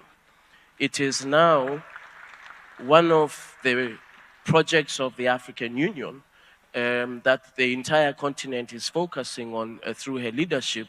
And we were here last year for the Clean Cooking Summit that Mama hosted with AFDB. So for us, our role is very simple. Deploy the trade rules to enable scaling of infrastructure investment, create the investor confidence by applying the rules, deploy the trade policy instruments to enable the investments and the production at domestic level to be exported outside of the country that has access capacity. Thank you very much. Please, a round of applause to Wamkele. Thank you, Your Excellency.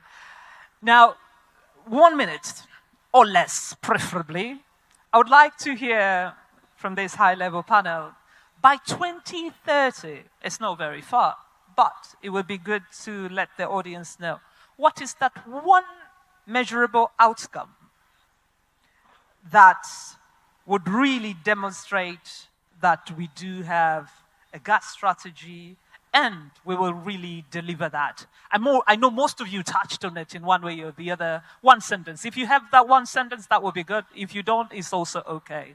And I will start all the way from Nigeria, come to Tanzania, Senegal, and I will finish with Mozambique. Karibu. Thank you very much once again, Your Excellency, distinguished ladies and gentlemen. It's fantastic, and from what my brother from Tanzania mentioned, LPG.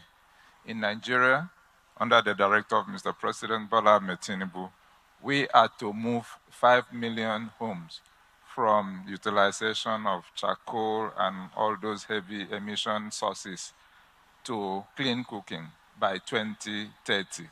And we are on track on that. So currently, we are moving around from state to state to ensure we encourage the homes with every state 27,000 cylinders of LPG filled, and we have promised to do that for 6 times. This is how to move them. It's not for rich homes, but for the poor homes, the less privileged, to move them from and using all those heavy emission sources in their own cooking to protect public health. Thank you very much. Thank you very much. That's a big point. Thank you. A big campaign around clean cooking in Nigeria. Yes, United Republic of Tanzania. Welcome. Thank you. If there's one thing, it's that as Africans, we should not work in silos. We should collaborate. We should form infrastructure projects that are bankable, scalable, and that provide access to one another as a continent. Thank you. Thank you very much. Senegal. Nous avons un grand problème d'équité territoriale avec l'électrification rurale.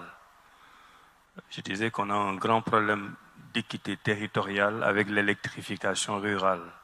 Parce qu'on parle beaucoup de gaz to power, de gaz to industrie, les questions de l'énergie de façon générale.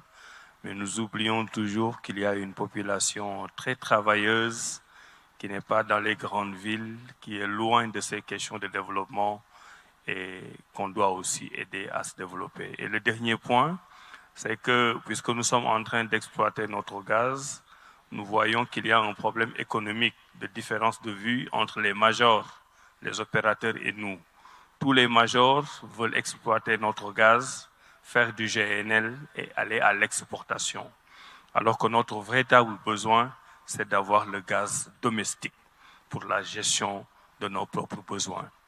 Et ça, heureusement, le Sénégal et la Mauritanie l'ont très bien compris dans le cadre du programme GTA et nous travaillons tous les jours à essayer d'avoir nos ambitions communes prises en charge par ces opérateurs. Je vous remercie.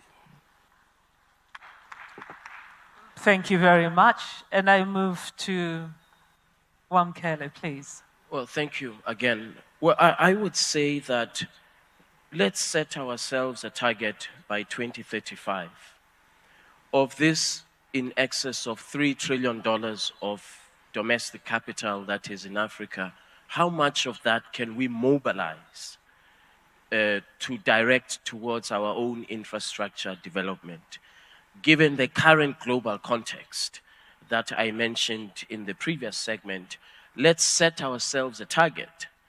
Development finance institutions, our commercial banks, the African Union, as well as governments, how much of that should we mobilize, unleash, and deploy towards scalable investment infrastructure projects that will be cross-border, whether it is trade corridors, ports that service more than one country, road networks that connect markets. I believe that it is achievable. Thank you. Thank you very much. Important to set the target. Yes, Honorable Kala. For us, we do have a target, which is our main priority, achieving the full potential and capacity in terms of production of LNG by 2028, which is the time that is scheduled to achieve the high production of our LNG project, which is scheduled to transit from the current 3.4 tonic metrics of capacity to 38 per year. So this is our main priorities to achieve what we have already defined in our strategy. And the commitments that the government is already designed is to ensure the right environment and sustainability of LNG project. It means to achieve the legal stability and also a safe environment for the companies to operate in the country. Thank you. A very, very important point. Safety of the company, but importantly, you will complete the LNG by then. Really, please join me in thanking the members of the panel. As you've heard since morning, we are here for 2 days. So this was just a glimpse of what you will be hearing for the next 2 days. Please, members of the panel, let us all rise and take our seats. Thank you.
Every industrial revolution has been powered by one thing: reliable energy. Around the world, natural gas has fueled industries, powered factories, and transformed economies. Today, Africa faces a dual energy challenge: closing the access gap and powering industrial growth. Africa has the resources to industrialize, but needs the energy infrastructure. More than 600 million people lack access to electricity, and nearly 1 billion lack clean cooking. Reliable, affordable energy is essential for farms, factories, mines, logistics hubs, data centers, and industrial corridors. Unlocking this potential requires the missing link: midstream infrastructure. Africa 50 is building that bridge, developing, de-risking, and financing the pipelines, processing hubs, and storage networks that connect gas fields directly to domestic industry. This is how Africa moves beyond exporting raw materials. By expanding midstream capacity, we turn gas corridors into industrial hubs, creating jobs, boosting trade, and securing the continent's energy future. The bridge between gas resources and industrial growth requires the right partner. Africa 50, your trusted partner in gas infrastructure.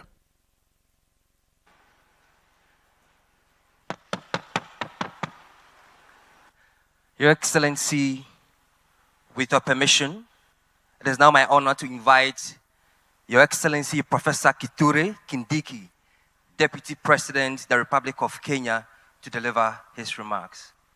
Please, let's welcome him.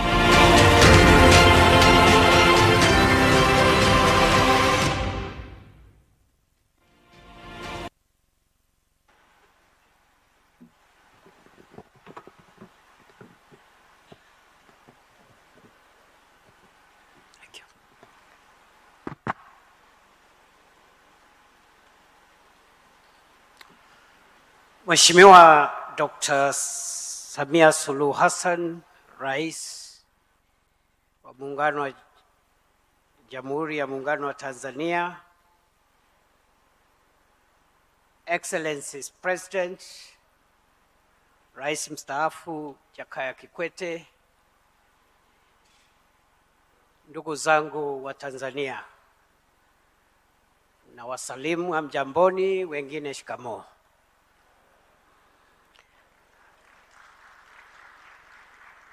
Madam President, I bring you greetings from your brother and counterpart, President William Ruto of Kenya, whom I'm representing here today.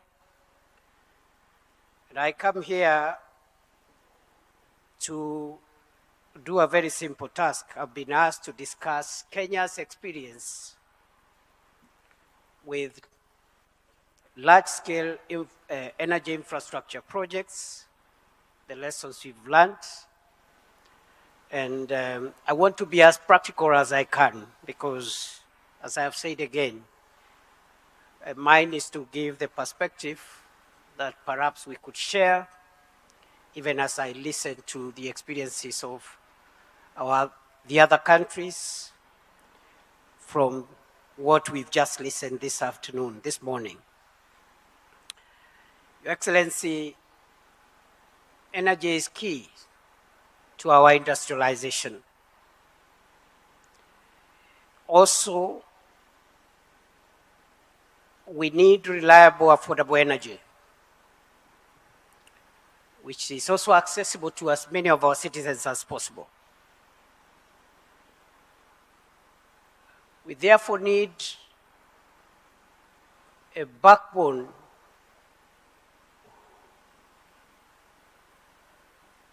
a source of energy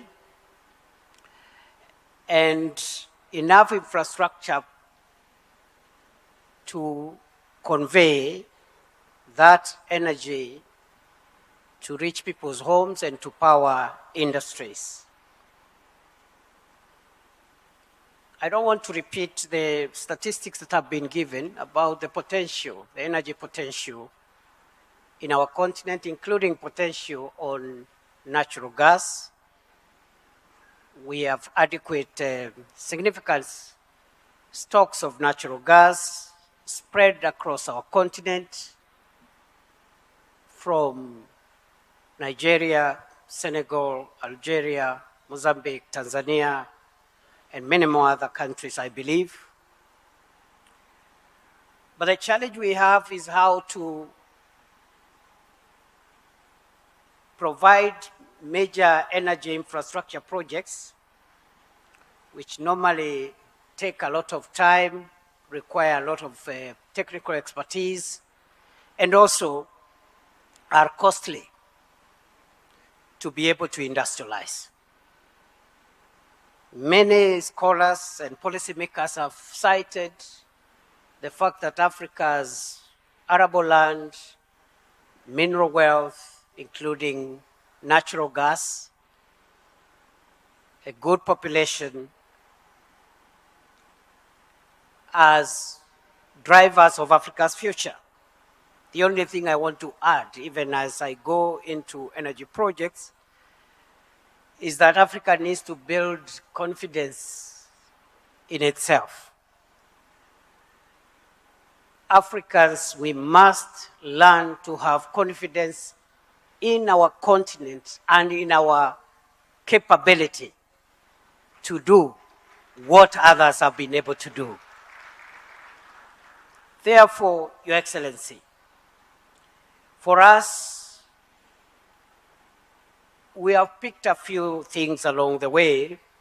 The first one is government commitment and political leadership. It's very important for our various countries for us to have government commitment and political leadership, which provides strategic direction, policy consistency, investor confidence, and continuity across political cycles.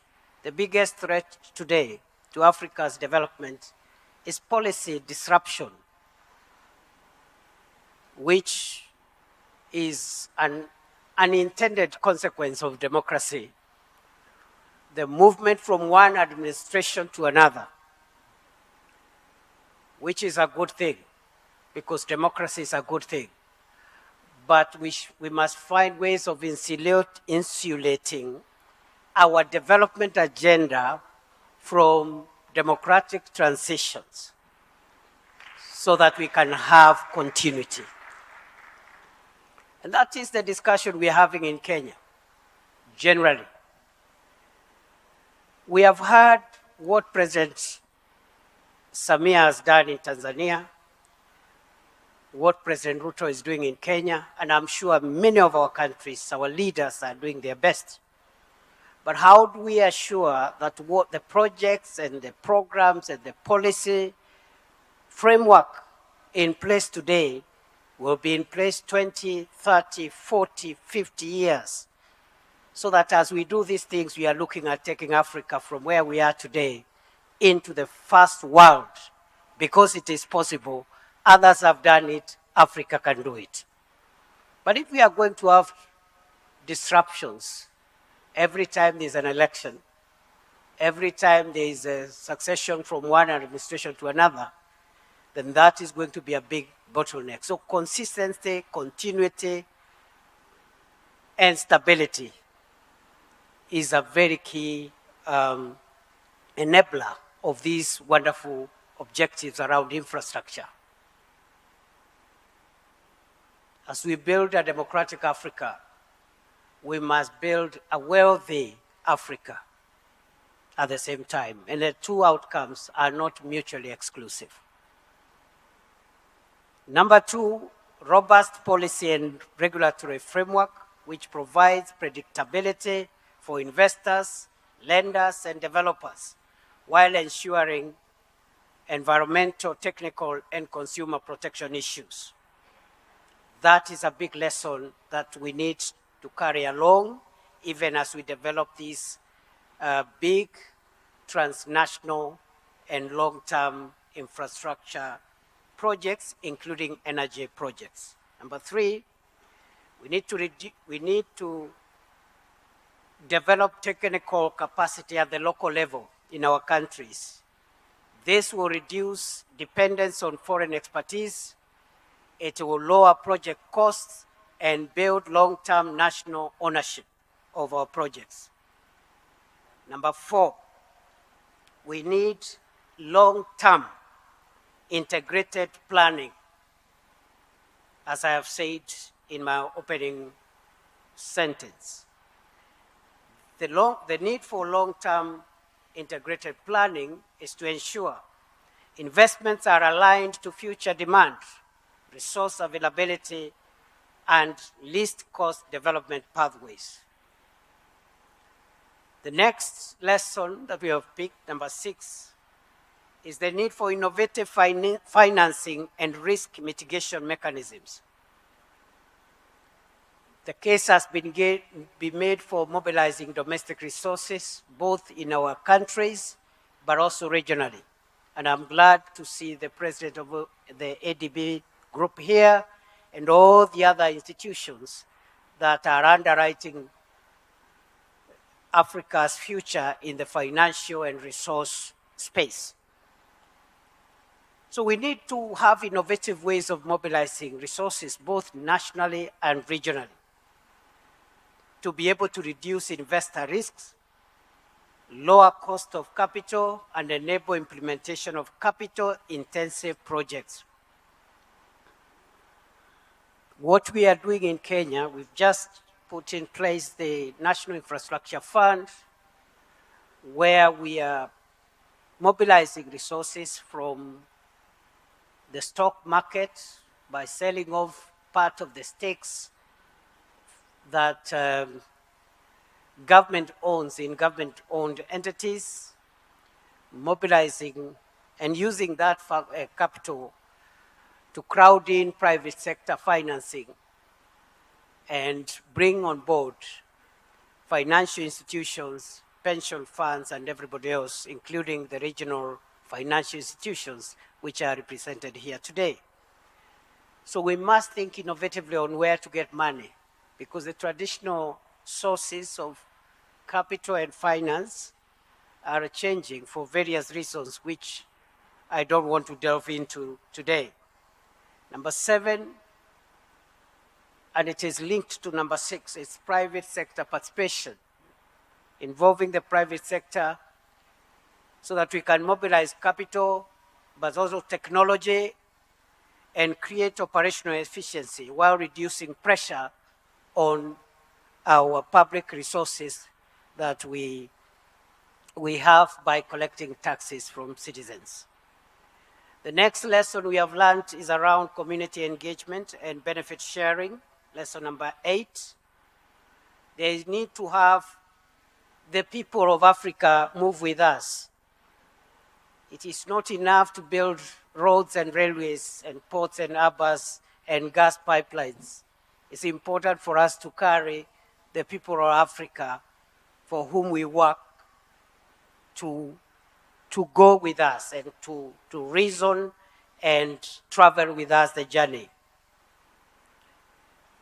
The need for community engagement and benefit sharing secures the social license to operate the projects that we want to do. It reduces delay. Some of the projects have been delayed because of our inability to manage the social, economic, environmental, and other issues around some of our projects.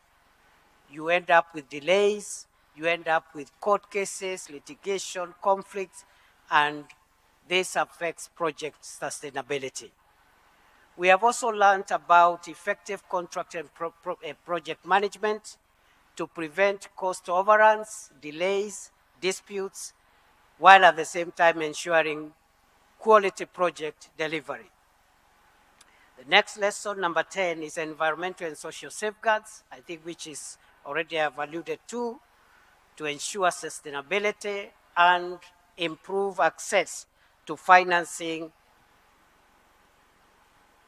as well as protecting communities and biological diversity.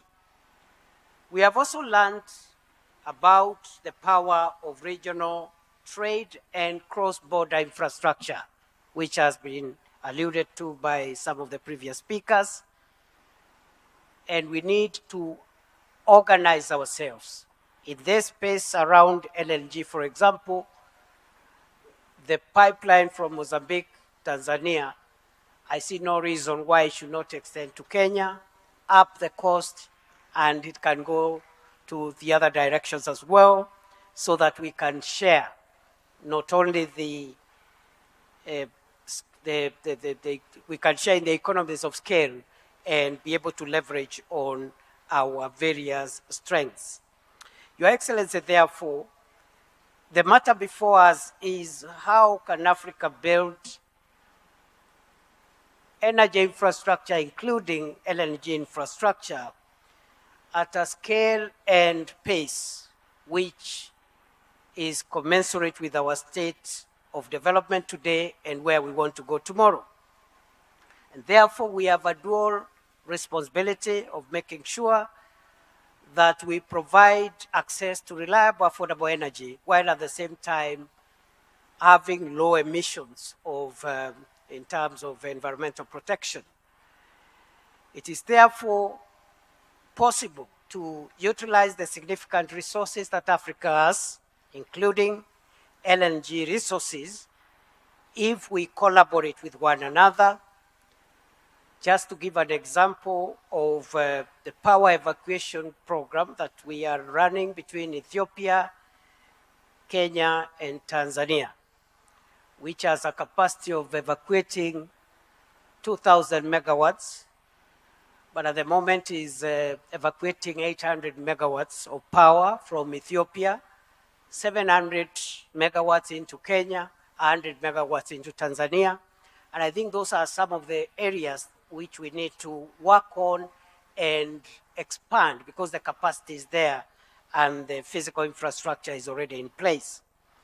Tanzania has led by example in this space, but we need more infrastructural projects for gasification, regasification, power plants, and pipelines, so that we can take this matter to the next level.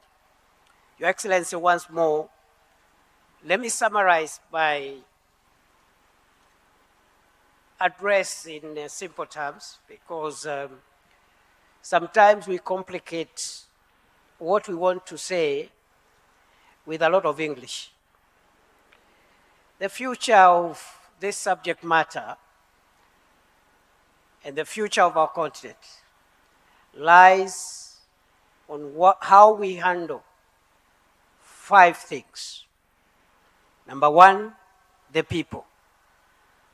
I have talked about the need for us to go along with the people. The story of Africa's development must be written together collectively.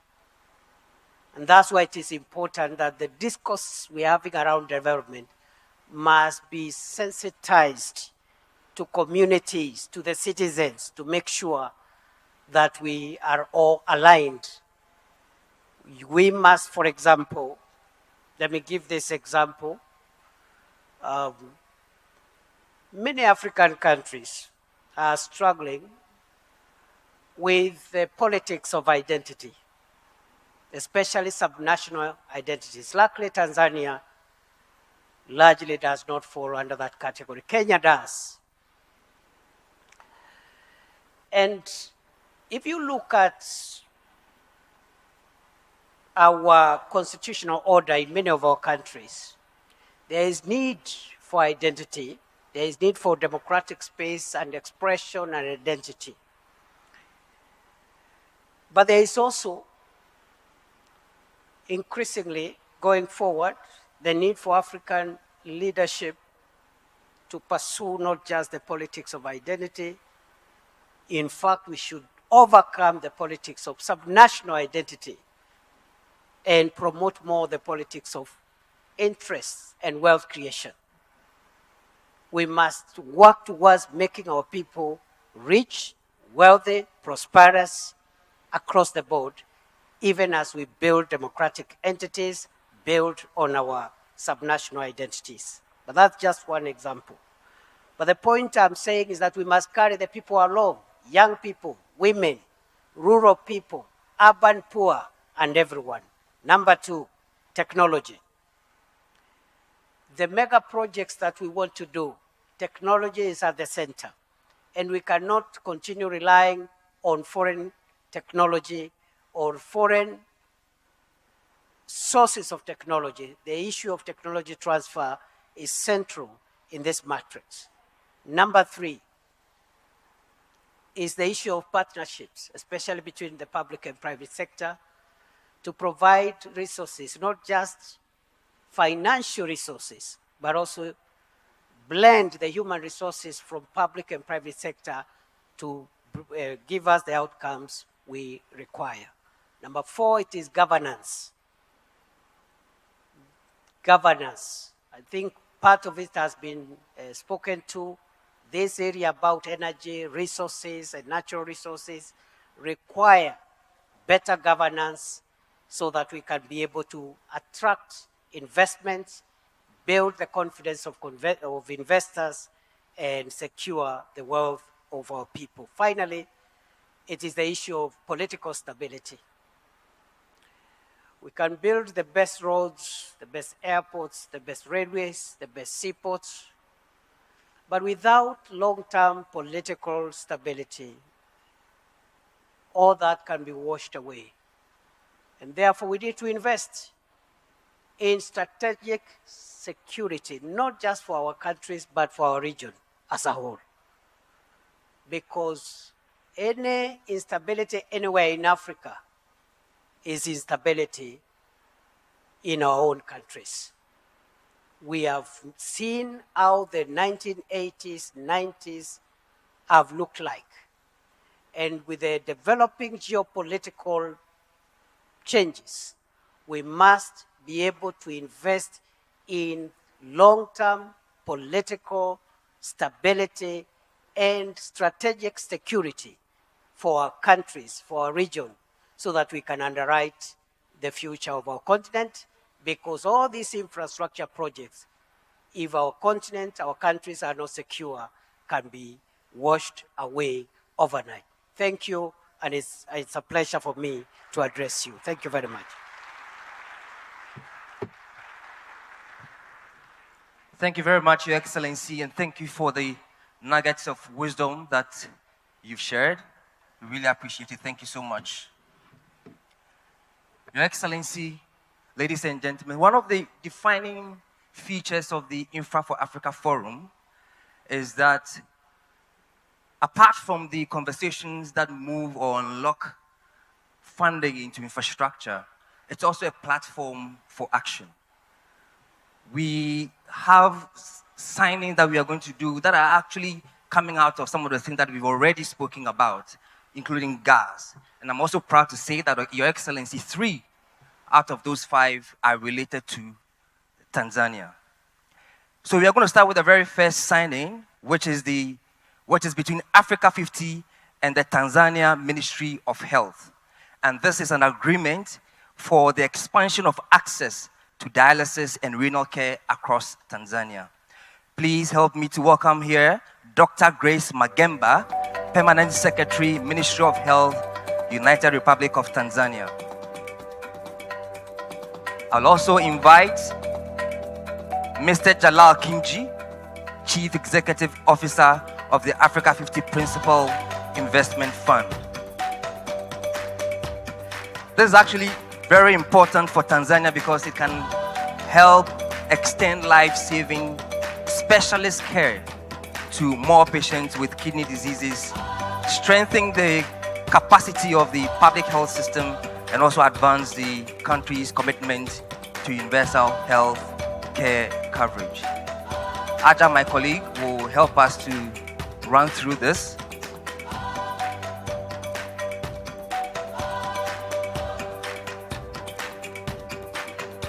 This agreement also is a demonstration, actually, of how public-private collaboration can mobilize investment in special expertise in social infrastructure that directly impact the people's lives.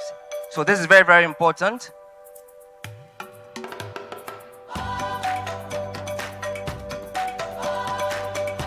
Access to dialysis and specialist renal care is a matter of life and death for patients. So these kind of agreements are super important to ensure that people can have this kind of access, treatment, and will be able to live quality lives.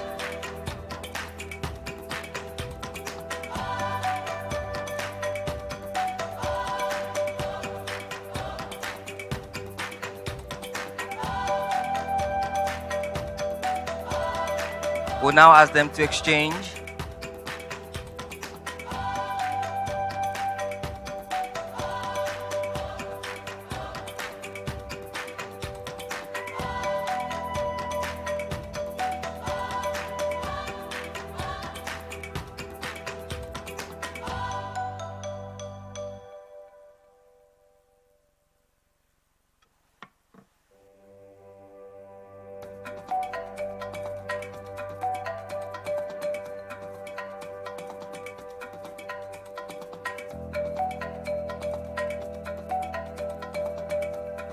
Yes, we'll take a picture now.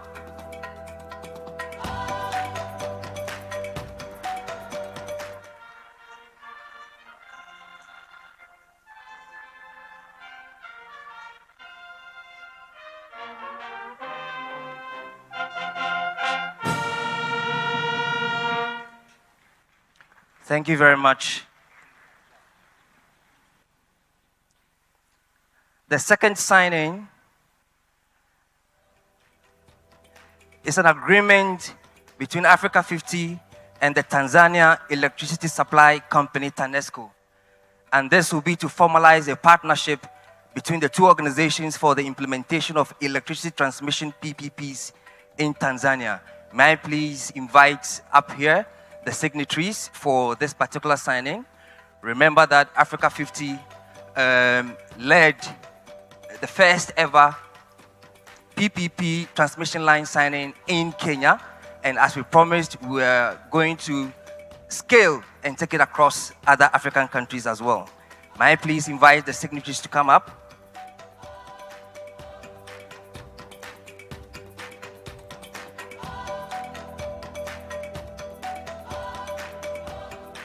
Moshood Abolade is the investment director for Africa 50.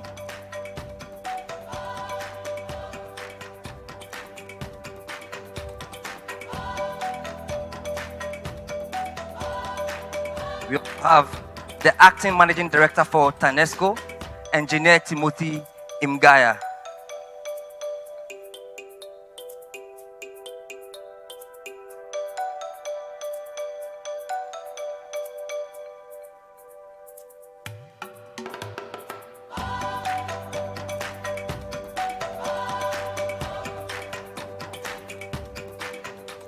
Transmission lines often is the missing link.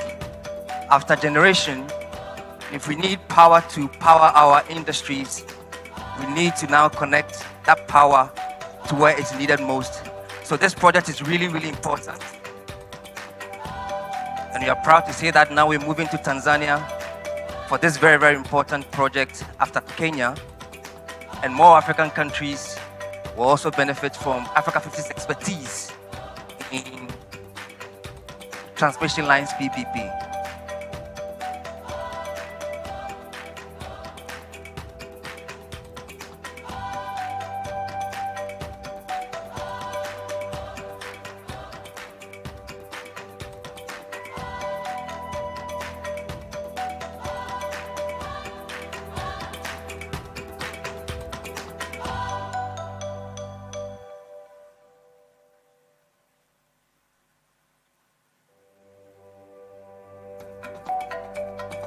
Thank you very much, Mr. Ngaya and Moshood. We'll now have them take their photos.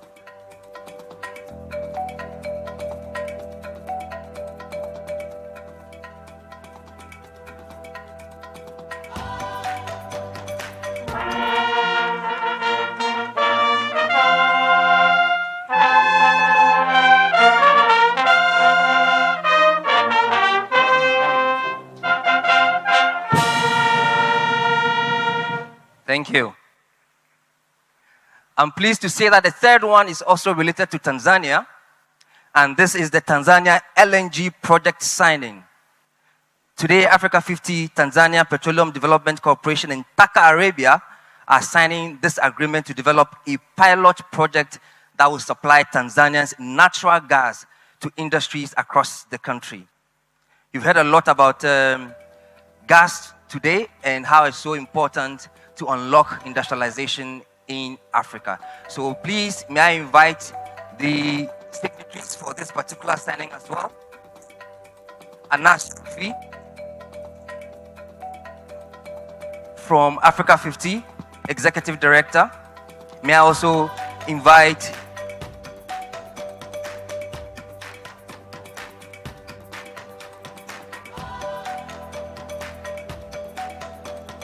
Musa Mohamed Makama, Managing Director, Tanzania Petroleum Development Corporation. Karim Shaban, Managing Director, Taka Arabia.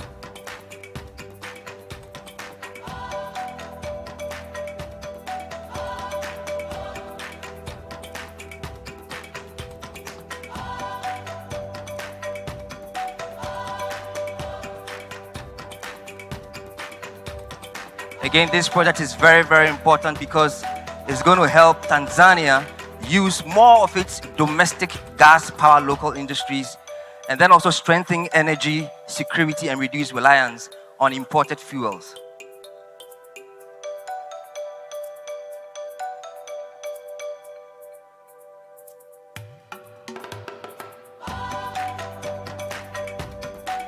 Again, the bigger picture is that it will lay the foundation for a larger LNG project here in Tanzania. So this is very, very critical, and we are really pleased that we are collaborating with Tanzania, Taka, Arabia to do this.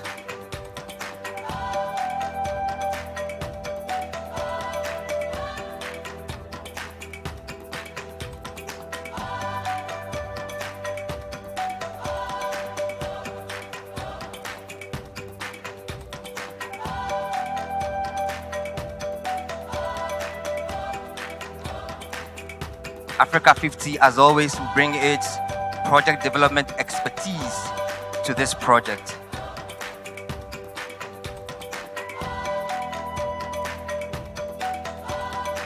The good thing is that this is a model that can be expanded. So after Tanzania, we're looking to move into other countries. You heard our CEO announce the big gas platform that will be leading on the continent. So this is exciting times, and we're really pleased that this is happening. Please give them a round of applause.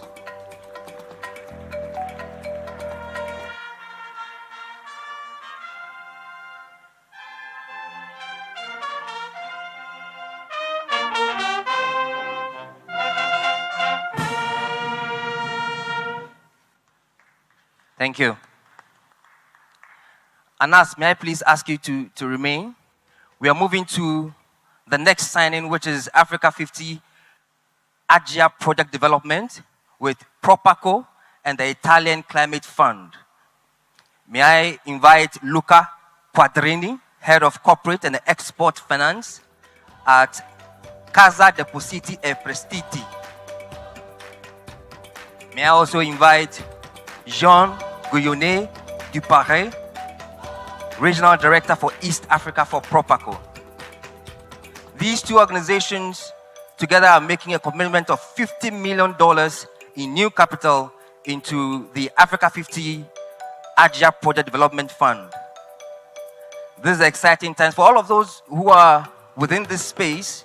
Agia PD is deploying, so you might as well line up, understand what we're doing, and position to help with the development of strategic green projects on the continent.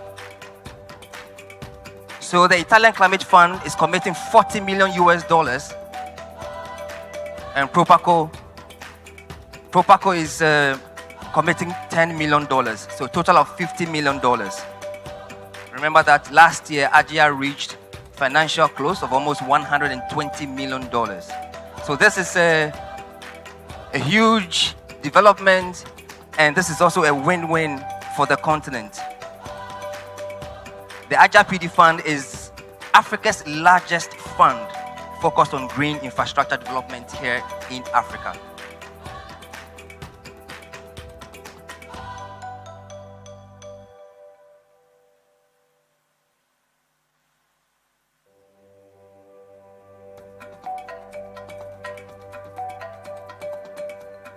All signed and sealed. A round of applause.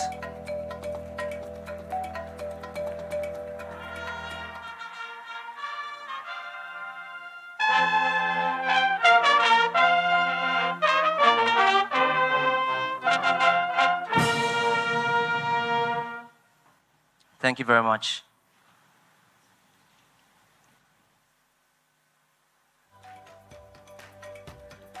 And the final one for this morning is the Africa 50 and British International Investment BII Agreement.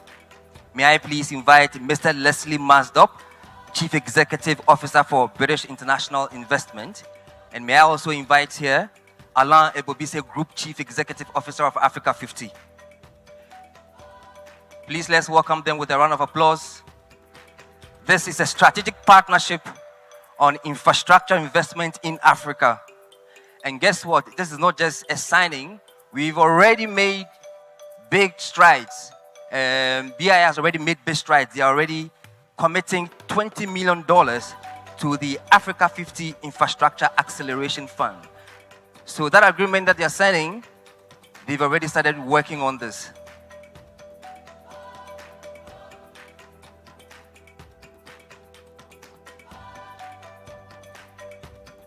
Africa's infrastructure ambitions cannot be driven only by public finance, so we need that partnership that we've heard over and over again in this room this morning to be able to reach there.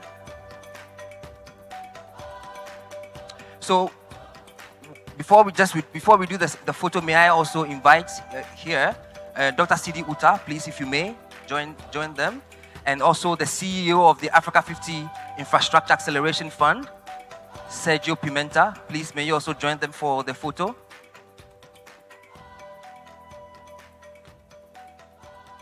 Sergio is leading our Africa 50 Infrastructure Acceleration Fund. So that $20 million, he will be managing that.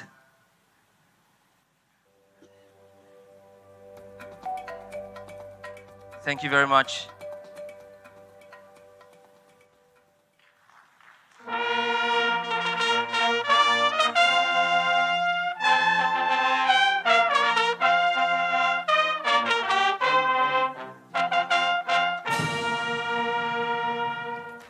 Thank you.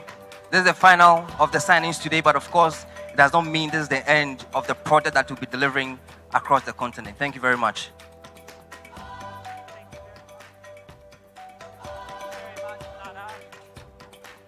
Thank you very much, Nana. Please, a round of applause for witnessing the agreements.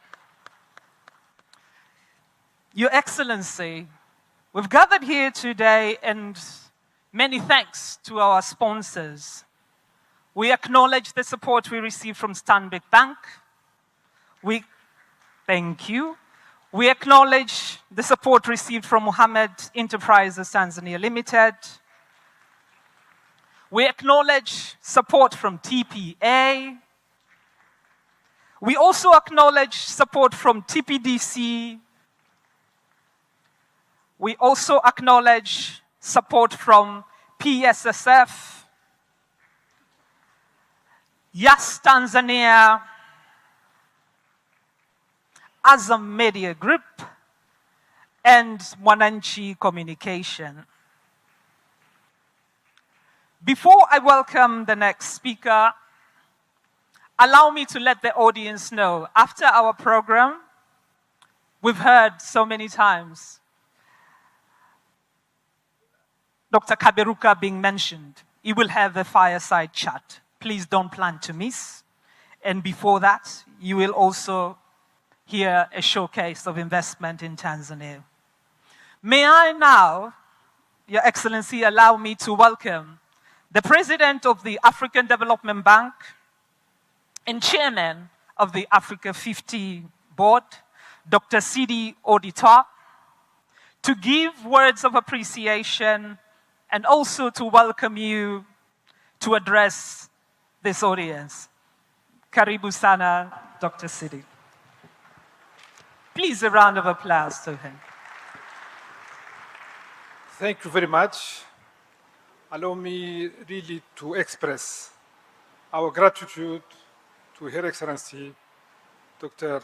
Samia Suluhu Hassan, President of the United Republic of Tanzania, for the warm welcome and for hosting this annual meeting of the General Assembly of Africa 50 and the Infrastructure Forum for Africa. Allow me, Your Excellency, to invite you to deliver your keynote statement. Welcome.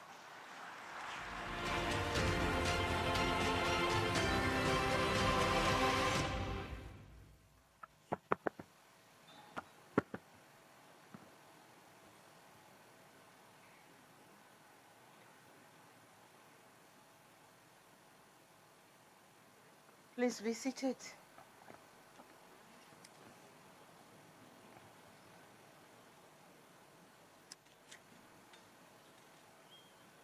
Your Excellency, the former President of the United Republic of Tanzania and one of the founding members or presidents of the Africa 50, and this is none than Dr. Jakaya Mrisho Kikwete. Your Excellency, Deputy President of the Republic of Kenya, my brother Kithure Kindiki, Your Excellency, representatives of the heads of state and government, I also acknowledge the presence of Your Excellency Dr. Sid Olda, President of African Development Bank and Chairman of Africa 50. May I also acknowledge the presence of members of Parliament of Tanzania. They are here.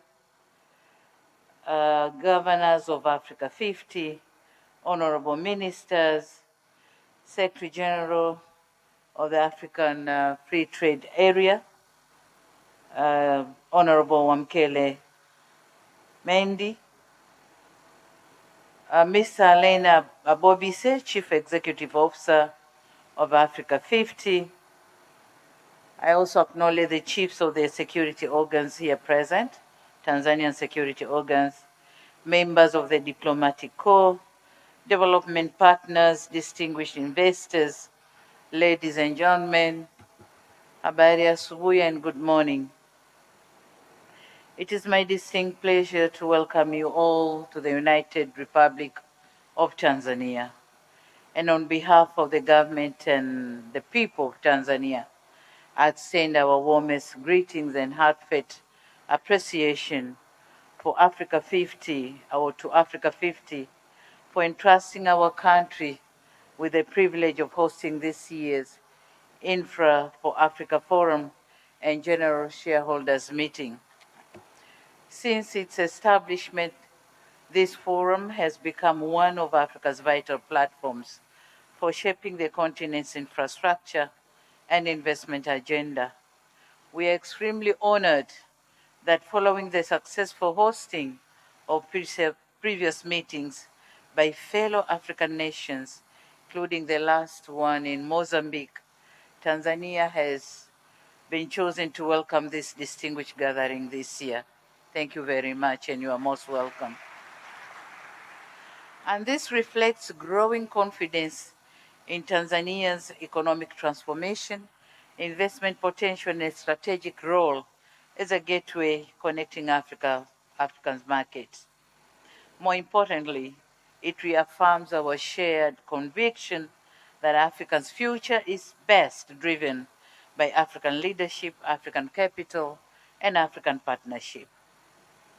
Before I proceed, allow me to thank the previous speakers and my dear brother Kindiki and the panelists for informative dialogue throughout from East Africa to West Africa that indicates gaps we have and opportunities of for investments we have in our continent. Excellencies, distinguished participants, the theme of this year's forum that says a decade of impact from vision to delivery is both timely and benefiting. Clearly, Africa has never lacked visions. Through the Agenda 2063, the African Continent Free Trade Area, and our national development plans, we have set ambitious goals for socio-economic transformation of our societies. Our priority now has pivoted towards delivery, and I insist, delivery. It goes without saying that our people measure progress not by the declaration we make, but by the visible outcomes, such as roads, reliable energy, efficient ports and railways, digital connectivity, and infrastructure that creates jobs, attracts investment, and improves lives. That's why this forum matters. It is indeed bringing together leaders, investors, financiers, and development partners with a common purpose. The purpose is to transform ideas into bankable projects, partnerships into investments, and Africa's immense potential into lasting prosperity for our people. We meet at the time of heightened global uncertainties, marked by geopolitical tensions, conflicts, climate change, supply chain disruptions, and financial pressures. Although many of the challenges originated beyond Africa, their impact sends ripple effects across our continent. These realities reinforce the need for Africa to build resilience and self-sustaining economies by adding value to our resources, strengthening regional value chains, expanding intra-African trade, and mobilizing domestic capital for our own development. At the heart of this transformation is infrastructure. Our roads, ports, railways, energy systems, and digital networks must drive growth, withstand future shocks, and enhance Africa's competitiveness. By developing bankable projects, mobilizing long-term financing, and attracting private investment, Africa 50 reflects Africa's determination to finance, build and own its own future, and hence, through collaboration, strong partnership, and effective implementation, we can build a more resilient, competitive, and prosperous Africa. Excellencies and distinguished participants, as for us, Tanzania, our infrastructure transformation is guided by the Tanzanian Development Vision 2050 for the 25 years to come, whose implementation commenced last month, July this year. The vision spells out our ambition to build a competitive, industrialized, and inclusive economy driven by innovation, human capital, sustainable development, and modern infrastructure. Recognizing that this transformation cannot be achieved by the government alone, our 25 years journey to 2050 places the private sector at the center of economic growth, with ambition that 70% of economic contribution will be driven by the private sector, locally and global private sector. Our role as the government is therefore to create a predictable investment climate, deliver strategic public infrastructure, and build partnership that unlock private sector capital, innovation, and entrepreneurship. Over the past years, Tanzania has undertaken ambitious infrastructure development programs in our history. We have expanded and modernized the port of Dar es Salaam, enhancing its efficiency and strengthening its role as a regional trade and logistic hub. We are advancing the standard gauge railway to improve connectivity, reduce transport costs, and facilitate trade with neighboring countries. And we also investing in strategic roads, network, bridges, logistic corridors, and modern airports so as to strengthen national, regional, and global connectivity. These investments are already generating impact by reducing logistic costs, attracting investments. Maybe when the Tanzania Investment Center, we do the presentation, we see how Tanzania is receiving the FDIs from outside the country. So they are also reinforcing Tanzania's role as a strategic gateway for land-linked countries, including Burundi, Rwanda, Uganda, Zambia, Malawi, and Democratic Republic of Congo, by providing efficient access to regional and global market. Tanzania's strategic location along the Indian Ocean has historically positioned our country as a natural gateway to Africa. Today, through sustained investments in infrastructure, we are strengthening this role by connecting markets, facilitating trade, and supporting regional integration. As an active member of both the East African Community and the Southern African Development Community, Tanzania occupies a unique position as a bridge between the two important regional blocs. We are committed to using this position to strengthen cross-border trade, develop regional value chains, and promote investments that deliver shared prosperity. The African Continental Free Trade Area further complements regional efforts to enhance trade, investment, and infrastructure connectivity.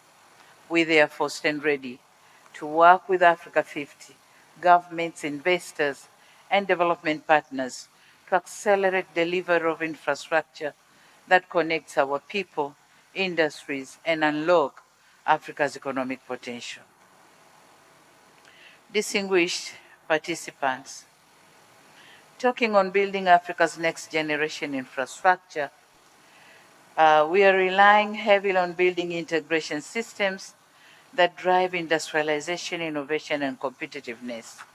And in this respect, energy remains the foundation of economic transformation.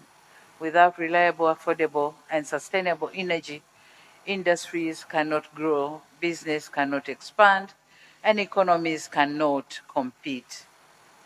So, in cognizance of this fact, Tanzania is investing in a secure and diversified energy sector through hydropower, renewable energy, and natural gas. The Julius Nyerere Hydropower Station and investment in other clean energy sources is strengthening energy security and supporting industrial development. With the continued discovery of natural or proven natural gas reserves, Tanzania is well positioned to contribute to regional energy security while promoting value addition, manufacturing, and economic diversification. We also recognize that Africa's energy future depends on stronger regional cooperation, cross-border transmission, networks, and regional power pools that will enhance energy security, reduce costs, and provide reliable power to support our growing economies. And my brother Kindiki has explained very nicely our East African pool, but we also have the Southern African power pool, which also provide electricity, reliable electricity to our countries. Equally important is digital infrastructure. In today's world, connectivity is essential as roads, ports, and energy. Through the national ICT broadband backbone, Tanzania is expanding digital access, improving public services, promoting financial inclusion, supporting innovation, and creating new opportunities, especially for young entrepreneurs.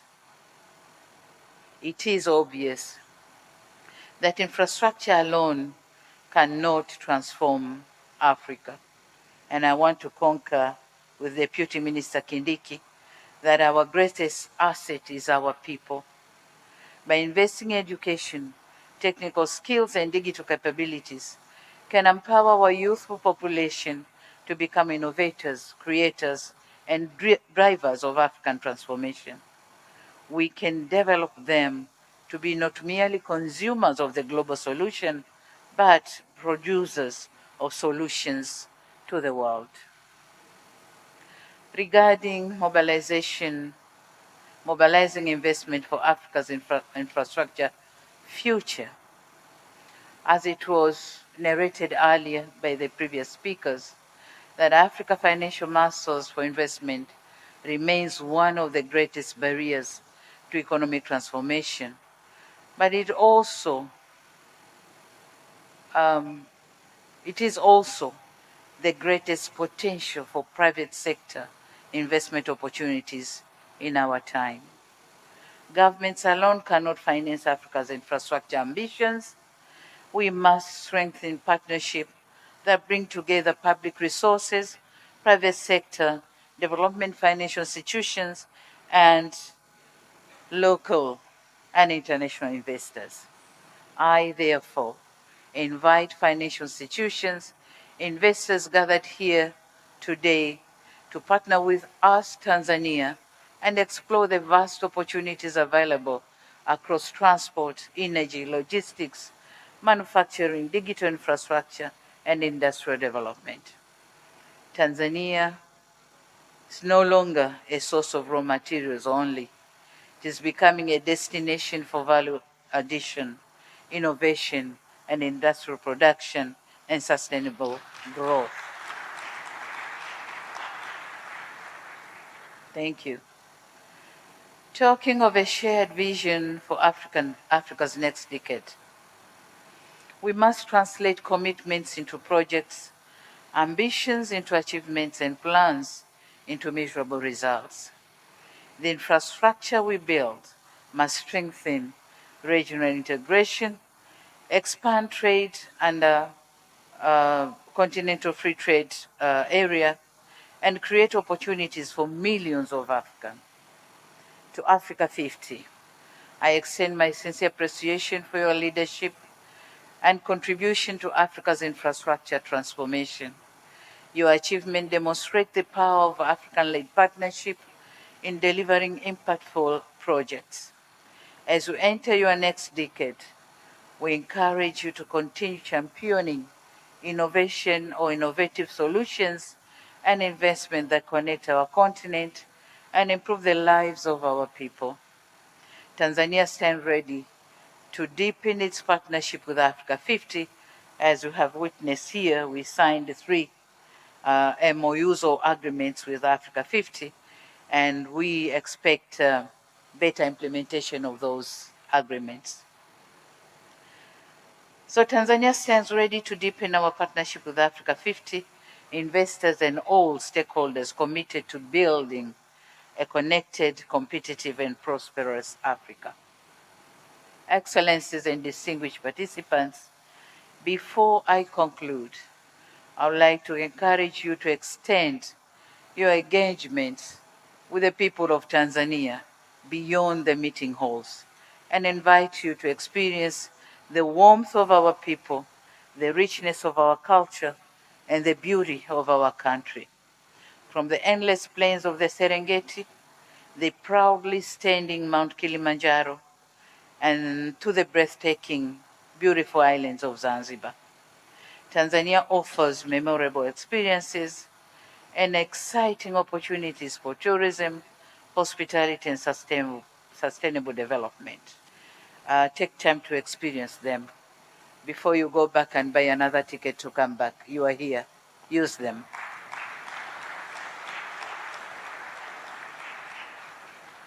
I also wish to share our pride in hosting, together with our neighbors, Kenya and Uganda, the historic Total Energy CAF African Cup of Nations, AFCON Pamoja 2027.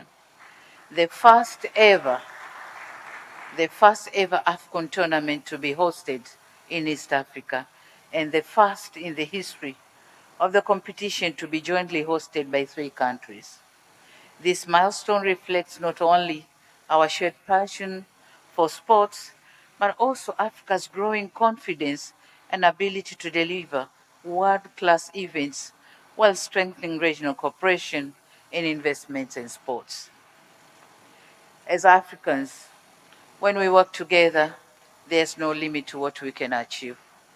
With these remarks, it is now my honor and privilege to declare the 2026 Infra for Africa Forum and Africa 50 General Stakeholders Meeting officially open, and I wish you fruitful deliberations.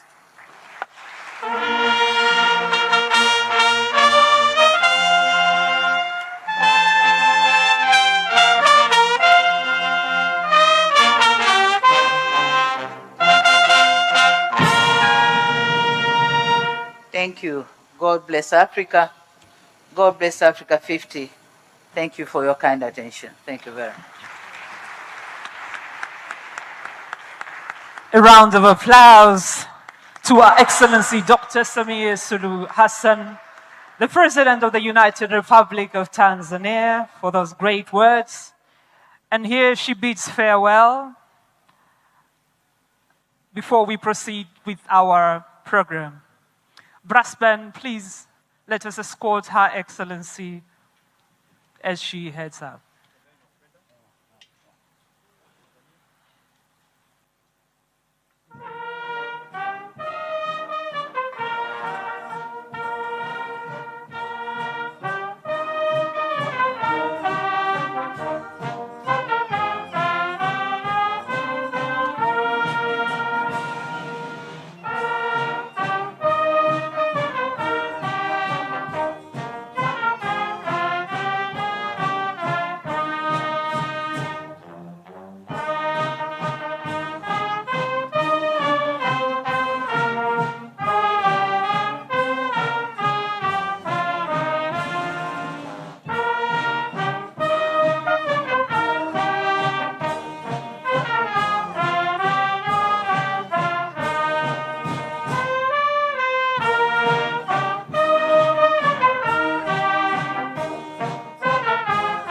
Please take your seats.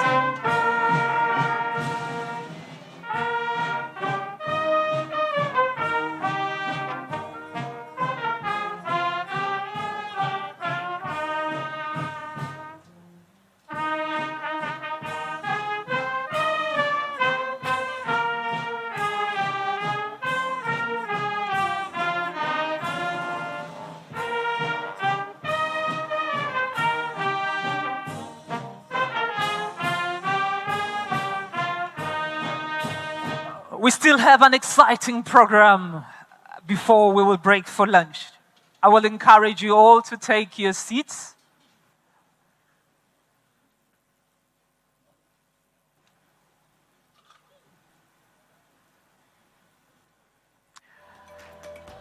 Next up, we have Investment Showcase that will be done by TISEZA together with ZIPA.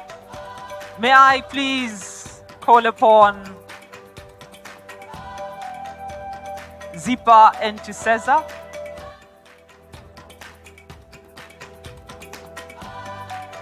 As I said earlier, we are also going to hear from Dr. Kaberuka, the man behind the vision around Africa 50.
We welcome back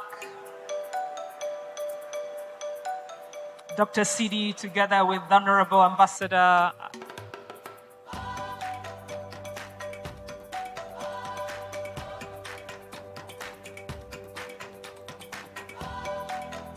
Hamis Musa Omar, our Minister for Finance. Brasman, do me a favor, just a short song and then we start so that everybody is seated. A very short song.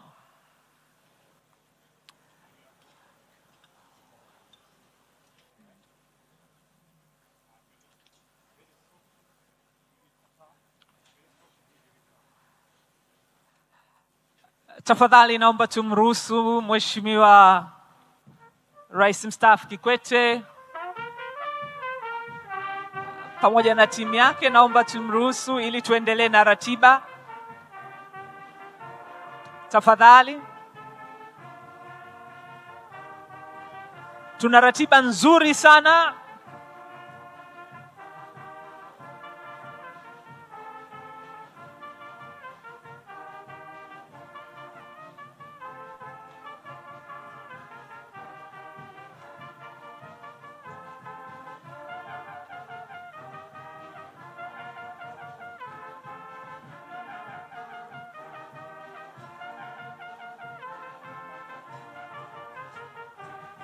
Asante brass band. Thank you. Ladies and gentlemen, kindly do allow us to proceed with our program. We have two fascinating sessions. The first one is Investment Showcase of Tanzania. And the second one is a fireside chat with Dr. Kaberuka. Viongozi wangu naomba tusaidiane. Viongozi naomba mnisaidie. Naomba mturuhusu tuendelee na ratiba. Naomba mturuhusu tuendelee na ratiba. Asante sana Mheshimiwa Rais Kikwete.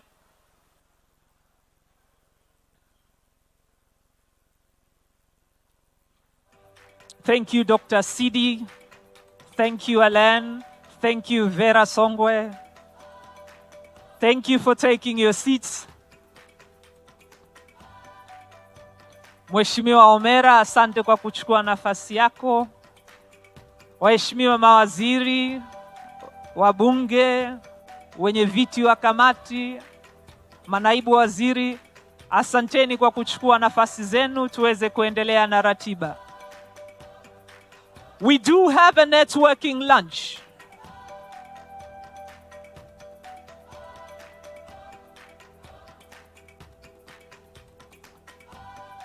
Protocol, naomba mnisaidie, viongozi walioko mbele mwapeleke sehemu ya faragha tuweze kuendelea na ratiba.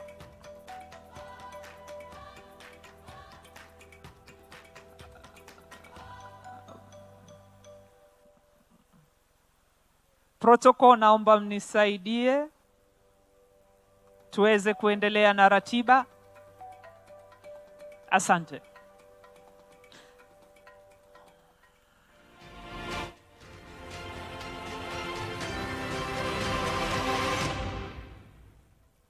Ladies and gentlemen,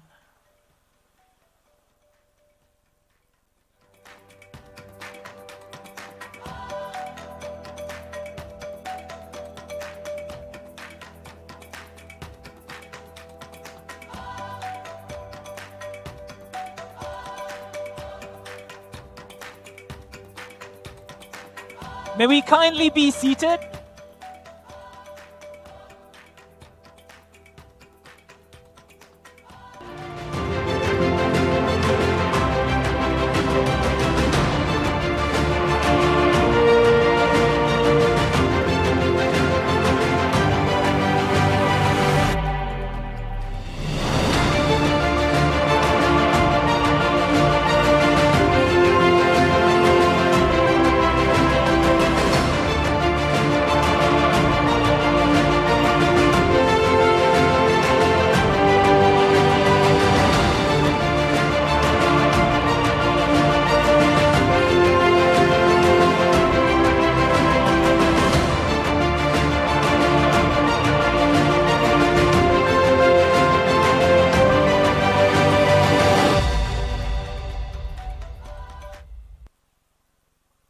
Great. The ones in the room want to be in the room. So may you kindly be seated. And thank you. Allow me now to call Gaudence Masi from Tiseda, together with Saleh Saad Muhammad from Zipa.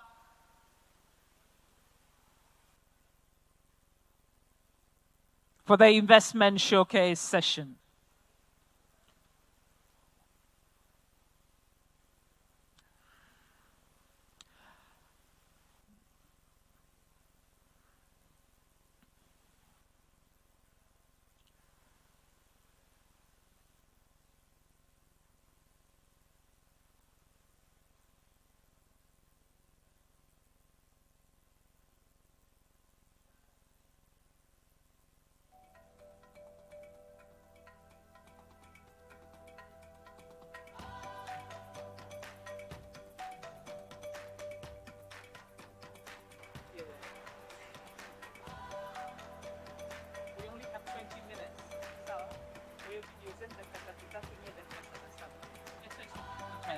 So I have the twins of investment in Tanzania, from Tanzania mainland and from Zanzibar. And they have 20 minutes. Each one will be preceded by a video of about 3 minutes, and they will make their presentation for 7 minutes. Studio, please let's start with Cesar. Thank you very much.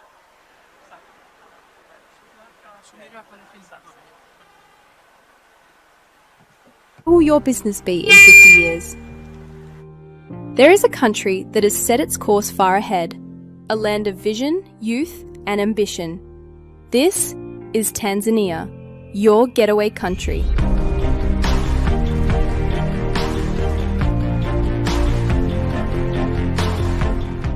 In 2025, Tanzania launched its Vision 2050, a bold blueprint for a competitive, inclusive, industrialized economy, one that embraces sustainability, technology, and prosperity for all.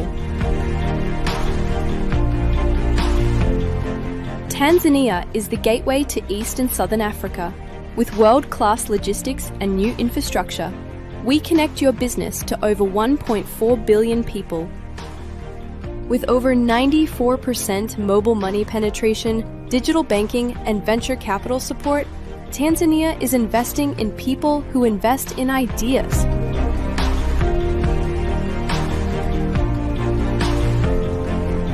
TISEZA, the Tanzania Investment and Special Economic Zones Authority, brings it all together. One stop, fully digital, fast, and investor-friendly.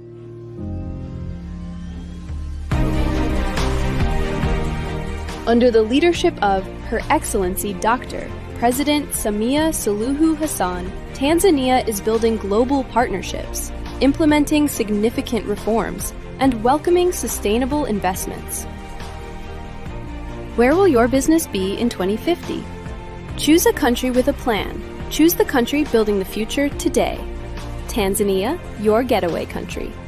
Your future now.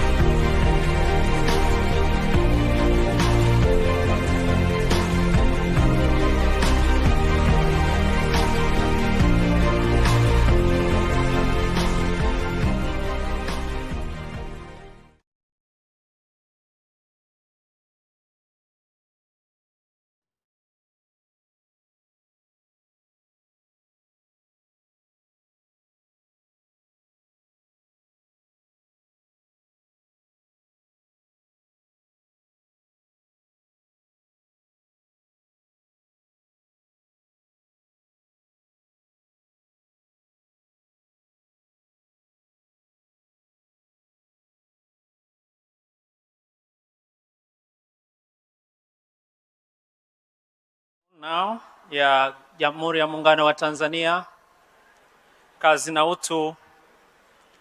On behalf of the Director General, I'm here to represent the investment opportunities available in Tanzania. We have the Tanzania Investments and the Special Economic Zone Authority. This is the place where any investor who will come in Tanzania must approach on this particular authority. We have the one-stop facilitation center there, which consists more than 14 institutions. To actualize the process which we have now, we can meet this particular institution where we can get the certificate, approvals, authorization, permits, within 24 hours, you can get your certificate of incentive. So this is the place where we don't need our investors to hurdles or to shift from one door to another or knocking from one office to another. We know we value your time on this particular platform. We'll get your services on time. Why do you think you needed to invest in Tanzania? A lot of things have been done, but one of the critical things, we have the very stable macroeconomic policy in terms of fiscal incentives, in terms of monetary policies. We have the inflation rate of an average of 3 to 5%. In case of we needed to import some of your commodities from abroad, it means you need the forex. So we have the enough foreign reserve of which we can import all your goods and services from abroad. Other things have been explained by the previous speakers. What are the investors' protection frameworks? We have a lot of protection framework in Tanzania, but I will mention the two key issues. The first one, we guarantee you, the investment guarantee you. We know the investors, they are coming here in Tanzania for the purpose of doing investment. They get the profits, so we allow you to repatriate back your profits.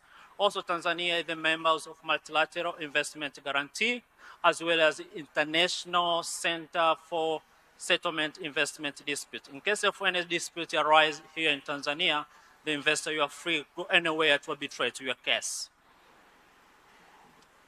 Tanzania structured projects, these have already been explained by the previous speaker, the issue of Bagamoyo Special Economic Zone, the standard LNG gas graphites, and the Julius Nyerere project. We have the full, well-integrated in terms of the connectivity. We can be connected to the rest of Africa. We have the very modern transport facilities in terms of roads, in terms of airports, in terms of railways. They are being connected everywhere from Tanzania. We know Tanzania is one of the gateway to the rest of Africa. We can access the East Africa market, SADC market, as well as the African internet market in general. The base of infrastructure market, this has been captured. Yeah, we have the special economic zones. We have the 5 strategic economic zones. We have the Bagamoyo Maritime City. We have the Nala, SEZ, Buzwagi, Kuala, SEZ. All of these attract investors who wanted to invest in manufacturing industry. From being side on invest on this particular SEZ, you can enjoy a lot of infrastructure and incentive will be provided. This is just a matrix which shows the infrastructure at a glance in Tanzania. Tanzania infrastructures, there is a lot of investment opportunity along this area. We can see on the transportation sector, energy sector, industrial zone, ICT, and digital infrastructure in terms of logistics. When you read the 5-year development plan version 4, you can find all these particular flagship projects. There are about 7 flagship projects there, which constitute more than 50 anchors projects. So the time is yours, select any kind of project are you interested on. There are different modes of collaboration. We encourage partnership through PPP approach. There are more than 8 modes of which the investor can collaborate with the government in terms of build, operate, and transfer, build, on, transfer. So the time for us is to take which mode do you think it is much suitable for the kind of the products or we are using. Another things, we have incentive. We are providing fiscal incentive and non-fiscal incentive. For those who are engaged in the business or investments, we can experience with the fiscal incentive. For instance, we can get a 0 import duty on raw materials, on capital goods, or tax exemption, or 0 corporate tax for the maximum of 10 years. So there is a lot of fiscal incentive which are being provided in Tanzania. In terms of non-fiscal incentive, also can get automatic immigration quota of the 10 expatriates. As I previously said, we are allowed to repatriate back your profits on this particular general. These are the sum of the world investment incentive are being provided here. This is just a distribution of infrastructure projects around in Tanzania. We are leading from Dar es Salaam, Arusha, Pwani, Mwanza, and Dodoma. These are the area where they are so much interesting. When you see the trend on the project side there, there is an increasing rate of the projects which are being registered in Tanzania. In terms of investment capital, projected one, since 2021, when we reach 2025, we can see how the trend is going up. This is an increasing trend.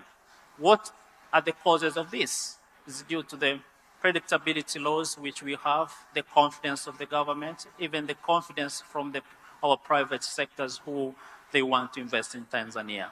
These are the different awards which have been received from the TISEZA for being the best investment promotion agency in Africa.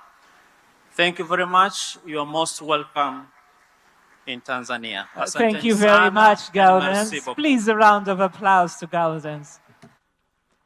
Next up, Zipa, please welcome to the floor.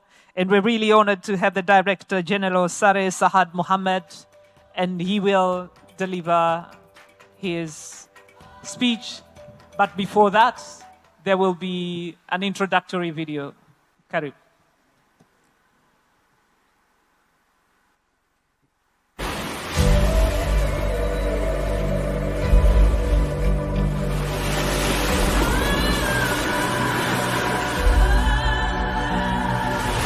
Zanzibar, an island blessed with history, culture, and breathtaking beauty. A destination that has welcomed the world for centuries, and today it welcomes opportunity. Zanzibar is more than heritage. It is a gateway to investment and trade, a hub at the heart of the Indian Ocean economy. Home to 1.9 million people, this island is alive with energy, talent, and ambition. Under the leadership of President Dr. Hussein Ali Mwinyi, infrastructure has become a national priority. New roads, modern ports, expanded healthcare, and vital services are transforming the islands, building a foundation for growth, for business, and for people. With Investment Act 2023 and the new investment regulations of 2025, Zanzibar offers one of the most enabling business environments in the region. And at the heart of it all, Zipa's one-stop investment center. Here, registering a business, obtaining permits, and accessing investor services is faster, simpler, and more efficient than ever. Tourism remains the heart of Zanzibar economy, with more than 500,000 visitors each year. But the future stretches far beyond tourism, from world-famous cloves and spices to modern seaweed farming, from sustainable fisheries to the growing blue economy. Zanzibar is unlocking new frontiers of opportunity. Step by step, Zanzibar is becoming not only a tourist paradise, but a rising center for investment. With modern infrastructure, clear reforms, and a government commitment to progress, the future is here. For investors seeking opportunity, stability, and a young, dynamic workforce in a world-class destination, Zanzibar is a place to be. Explore and invest in Zanzibar now.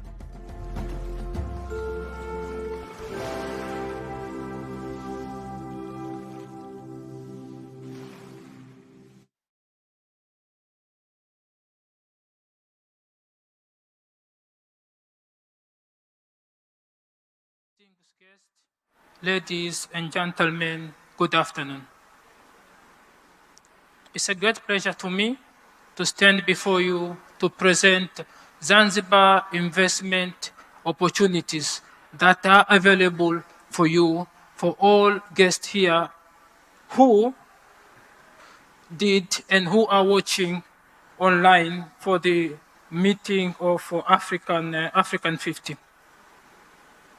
My name is Saleh Saad Mohammed, and I am the Executive Director of Zanzibar Investment Promotion Authority, ZIPA.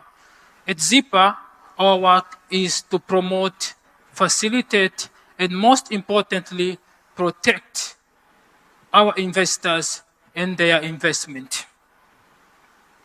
Zanzibar welcomes you all to invest in the diverse opportunities which are available for you, which are available for you.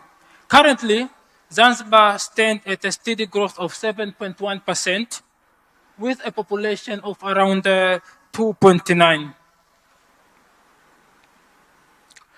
We do invite all of you to invest in Zanzibar, and the reason because of the strategic global connectivity, attractive competitive incentive packages, supportive government, and most importantly, the market access of more than 1.5 billion people in Africa. Currently, the portfolio stands at 640 projects for the past 6 years that have been registered, worth around 7.1 billion, but we did manage to attract and approve a partnership project of around 25 with worth around $1.3 billion in terms of PPP in different economic areas. The investment opportunities which are available for different diversified sectors. Please allow me to talk briefly on the part of oil and gas. Currently, we have around 10 blocks of oil and gas estimated at an area of around 300 square kilometers to 600 square kilometers. Both magnetic and seismic data are available with exploration contract of 432 upon request of the investment. Moreover, on the part of the blue economy, the port infrastructure have been invested heavily by the government. Currently, we have around 6 PPP projects that are operating worth around 150 million, and we are looking to make sure that we are reaching at 450 million in the next 3 years. We do invite all investors to work together into port management, container terminal depot, passenger cargo, of which we are looking around 5 million passengers annually, 90,000 TEUs annually, 1.8 million of general cargo, and 300,000 tons of petroleum products. These are opportunities which are available for you to work together with the Zanzibar government in port infrastructure and the services. Tourism remains the cornerstone of Zanzibar source of forex, which currently stands at a 30% contribution of our GDP.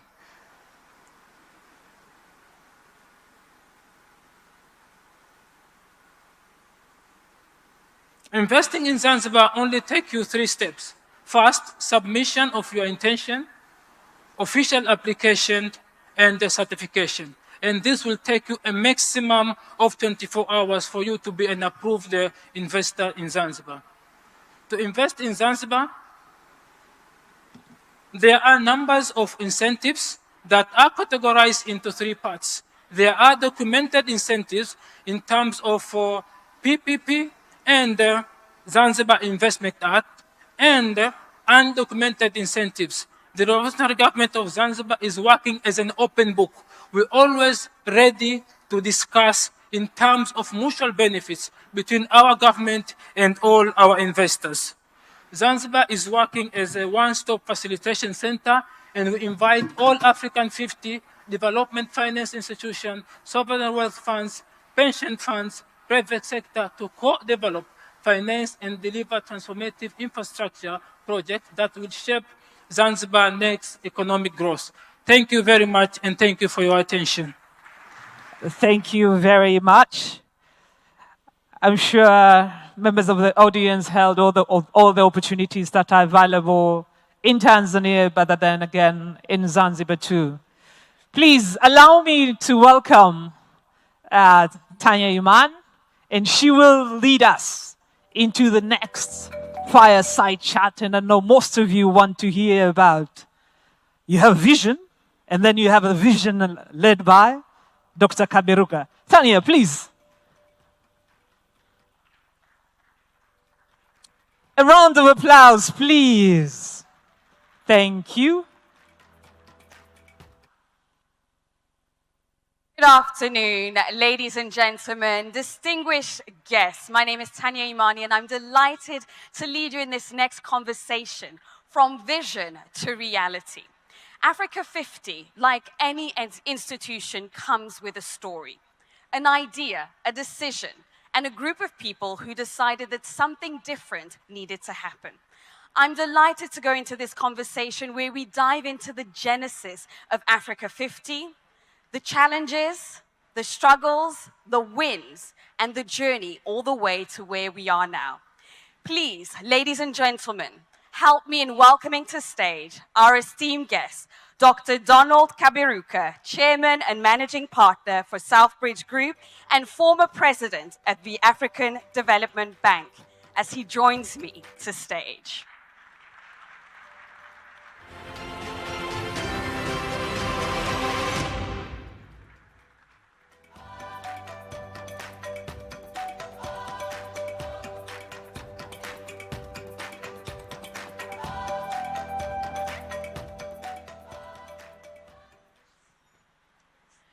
Dr. Kaberuka, it is a tremendous pleasure to be with you in this moment as one of the masterminds behind Africa 50. Now, in starting off this conversation, I'd like to take you back right to the beginning. What was missing from the conversation, from what was happening on the continent, that you felt that Africa 50 needed to be created? Thank you. Thank you. Good morning. Oh, good afternoon. No, still good afternoon. It's a pleasure to be here. I'm often called the father of Africa 50, at least according to CD. But I don't know if I'm the father or the grandfather. Because a lot of things have happened since I left the bank 11 years ago. Now, the African Development Bank, over its life, has fathered many institutions, even before me. The lack of Afrexim Bank, Shelter Afrique, Africa Re, Africa Guarantee Fund, in which I was involved as well, and a couple more. So Africa 50 was in a tradition of a long activity by the African Development Bank, which is not simply about financing things. It's about crowding investment, creating new institutions to expand the ecosystem.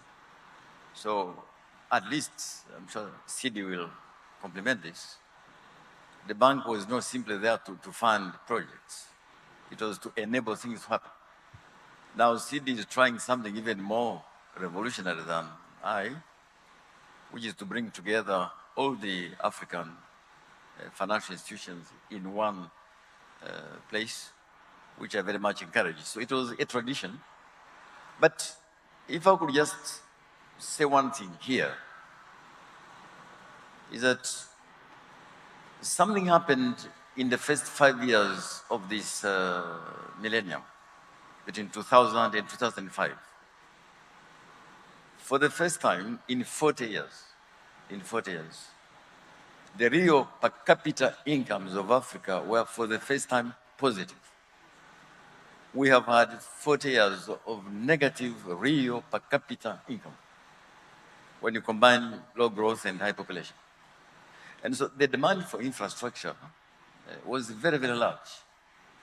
And no institution alone, not even the World Bank, could do it alone.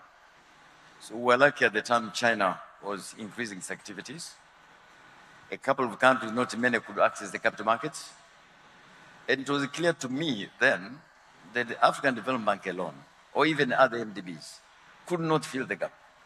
So it was important to to figure out how to attract the private markets. Now, CD, I don't know if this is going to make me popular here, but I want to say it. People think that because we have got $4 trillion of African savings, that it is easy to mobilize. No, it is not. Because those are institutional investors and they're extremely risk averse, very risk averse, even more risk averse sometimes than international investors. So someone has to come in between and say, how do I provide these people with confidence, security, liquidity, return, so that you can mobilize part of the $4 trillion? So the need for infrastructure, and the fact that someone had to step in to de-risk for the investors, which my successors are doing quite well. So these are the two considerations. Okay, so thank you for raising that point, actually. That's going to be something we're discussing in a panel later on unlocking domestic capital. But going back to your earlier point on the genesis of Africa 50, do you feel like that gap has shortened, like there are more players, or is there still work that needs to be done? No, it is not possible to fill that gap now. The gap is quite large, not simply in terms of finance. But remember, I was saying to the Pan-African Parliament 2 days ago that in terms of financing, the continent now has got 4 problems, and I don't see how they can be squared quickly. Number one is that because of the successive crises over the last 10 years, the fiscal space has become very narrow in many of our countries. We're at 14% of revenue to GDP, when the target should be 25% and above. So that is the first constraint. Number two, I think as Sidi was saying, for the first time in 60 years, international aid is declining. Well, aid was never meant to be permanent, but it is declining faster than we thought. The third part of the dilemma is the debt issue. Both from the debt service, which is crowding out other investments, but also from the mismatches, foreign mismatch, and asset liability mismatches. So that's the third one. And then the fourth one is demography. Demography. So between now and 2070, our demographic dynamic is still up. And so the demand for infrastructure, whether it is energy, digital, data centers, logistics, is simply increasing every time. So we're running behind the curve, but to think we can resolve it simply in 10 years of Africa 50 would be a bit on the high side. But I'm happy the way they are moving along, including what we'll be discussing this afternoon. I think a new funding strategy of monetize some of the physical assets so they can build new assets. Going back to the journey, so you've just explained to us the idea, what really caused Africa 50 to come into existence. But I can imagine, as with every venture, that there were champions, but also some skeptics. Who were your champions, and what was the greatest argument that you had to counter? No, I wouldn't say there were skeptics and champions. There are many people in this room who are involved in the exercise with me. No, there was a story to sell and some convincing to do.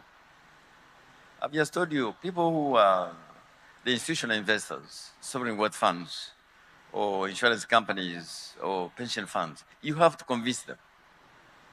You have to convince them, because these are people who want a return, but they also have fiduciary responsibilities. So you have to convince them. And once you have convinced them, you have to show them they have got a credible vehicle, a credible roadmap. And so that takes some time. And so I want to pay tribute to some governments at the beginning, which were very supportive, including His Majesty King of Morocco. And that's how we ended up in Casablanca, financial city. And so many others followed. The President of Togo, I recall the President of Congo, Brazzaville, I remember the President of Kenya, the President of Rwanda, and many others. So We had to convince the markets, we had to convince the governments, and to demonstrate that we have got a credible story. So there were no skeptics and champions. There was a story to sell. Was there ever a moment where the selling that you were doing was a bit too hard, where you thought that African 50... Come again? Was there ever a moment where the selling, the story that you were selling, was a bit too hard and you thought that Africa 50 wouldn't happen? Why do you want it to be easy? I mean, in a job like this, it's 11 years since I left the bank. Maybe it is easier for Sidi now, I don't know. But you cannot afford to say, I'm discouraged. No. You did have to keep trying new ways of doing the same things. I think the biggest skeptic, now that you come to the word, was my own board of directors, of which I'm chairman. So it was easier. But it was a skeptic, and for good reasons, asking, but what is it that we can't do as a bank, which Africa 50 can do? And I have to be clear to them. From the viewpoint of mandate, there's no problem. From the viewpoint of instruments, there could be a small problem and a gap. Because the African Bank is a AAA rated institution. And its shareholders hold that very dearly. So anything they think could put the AAA at risk, they are hesitant and understand that. And the second issue is that, you know, these institutions, their balance sheet have to manage it very carefully in terms of the different fiduciary limitations. And so I had to convince the board that in the same way as my predecessor, Babakar Ndiaye, created the trade bank, Afrexim Bank, because we could not do trade finance on our balance sheet because of mandate. We could also do something different, not to supplant what we do, but to supplement what we do in the infrastructure space. Now, once the board was convinced, that was easier. Unfortunately, CD, this is an advice for you. I came to this late in my career. I kept thinking about this for some time, but then by the time I talk about Africa 50, I had only 2 years left in office. So I didn't have enough time to mature this. So if you have some initiatives, CD, please start early like you are doing now, because these things go very quickly. Huh? Excellent. Thank you very much, Dr. Kaberuka. In closing, I'd just like to get your thoughts. 2026, the year we're in now, is a very different year from when you started. Looking at the environment and the direction that we're headed, do you feel like there's any pivots, anything that you would change?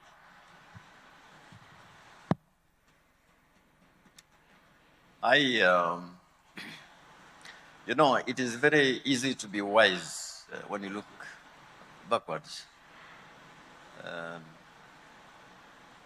I just want to say to you and to my audience here that our continent is entering a period we probably have not experienced anywhere else in the 100 years gone by. Why? Here's the problem. I like to give the example of a small country in Asia, Vietnam. Vietnam was at war for over a decade and a half. 30 years ago, Vietnam had a GDP of $15 billion. 15 billion, little, like many African countries. Now, Vietnam has a GDP of $500 billion. $500 billion. It has a GDP per capita of $5,000. In 1994, it was $200, like we do now. Now, if you adjust their GDP per capita by purchasing power, it's about $3,000. Like, now, you wonder how can a transformation like that happen in a generation? 3 things have happened. Number one, Where Vietnam is located on the Pacific belt, around it you have countries with aging populations. Singapore, negative replacement rate. Taiwan, China, Japan, South Korea. So those areas have excess savings, getting very little return because of the aging population. In Japan, they've tried even negative interest up to 2%. Still did not stimulate consumption investment. And so the secret of Vietnam was to say, we're a young, dynamic nation. Around us, we have countries with aging population, with surplus capital. How can I attract that capital? And so they reasoned that three things were necessary. One was energy. Second was the quality of the education, outcomes, very high. And the third, of course, was stability. So they combined intelligently stable economics. I think they called it Doi Moi, some reforms they did. And very high quality outcomes. The Economist magazine in 2023 published an article I recommend to you here. I think it was July 2023. Why are Vietnamese schools so good? And they were saying that at exit, whether it is primary, secondary, or higher education, the outcomes are better than even Canada and the UK. So, high quality education, cheap energy. They were doing energy a bit like Ethiopia. And then stability of policies in the country. And so, they were able to convince a country like Samsung, a company like Samsung, to come and manufacture in Vietnam. So, as I tell people, if any of you has a Samsung, if you check at the back, the chances are 60% it is made in Vietnam. Because Samsung manufactures a lot of its stuff in Vietnam, and many other companies, Singapore, Taiwan, and many others. And so, where we are now in Africa, good dynamics of demography, the famous dividend. But dividend only if you invest. If you invest, dividend. If you don't invest, there's no dividend. Okay. Now, maybe we'll have this for the next 50 years. Around us in Europe, an aging continent, can we duplicate what Vietnam has done? Convince the Europeans, European businesses, European companies, let us work together in the common interest. You have aging population, you have excess savings, we have negative savings, we have a dynamic population, can work together. Now, let me just conclude on this. When I mention this to my European friends, they give you three arguments. Number one, but your markets are too fragmented. That is true. 54 countries. Number two, pockets of instability. Number three, these issues of logistics. And so what I said to them, this is actually an opportunity for you. We are working on the free trade area. We need to bring down the cost of doing business, but it's an opportunity for you. So I say it's a chance we have in 100 years. Because if we can replicate what the Vietnamese have done, work with areas of the world where there's surplus capital, very low returns outside technology, combined with our growing demographic dynamics, we could both have a win-win situation.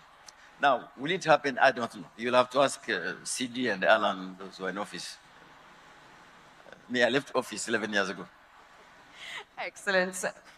Dr. Donald Kaberuka, thank you so much for sharing your insights, your journey, and for giving us a plan, hope for the future of our continent. It's a pleasure talking to you. Thank you very much.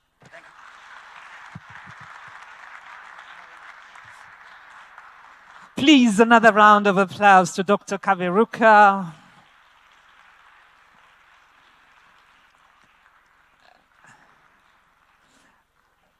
And also a round of applause to Tanya Iman.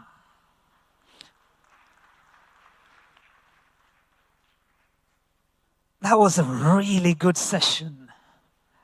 I think most of us will be running to YouTube and social media just to get some of the great insights that were delivered by Dr. Donald Kalberuka.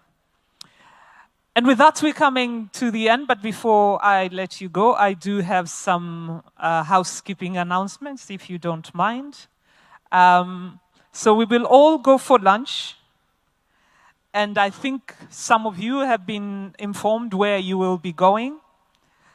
For our VIPs, the VVIPs, you will be going to Rua Hall, and you will be using the first door here, following the gentleman. So here we will have our ministers who are representing heads of states. We will also have shareholders of Africa 50, together with regional commissioners, and also the chairs of parliamentary committees. And then in Kilimanjaro VIP Hall, we'll have the deputy ministers, the permanent secretaries, together with government sponsors. We will also have Africa 50 delegates joining there, together with other regional commissioners and members of the diplomatic. At the marquee, the tent, we will have the other conference participants and the directors from the government ministries and department, and members of the media, and also participants who are exhibiting outside together with ushers and protocol. The marquee at Gymkhana, we will have the members who will let us be here, our drivers and the outdoor exhibitors, the people who are in charge of our security, police, ushers, and protocol officers. And with that, we've come to the end of this morning session. I wish you a great lunch, a short one, and we're sure really looking forward to fascinating sessions that we have later in the afternoon. Please, good afternoon, and karibuni sana. Brass band, please allow the members to go for lunch. Karibuni brass band.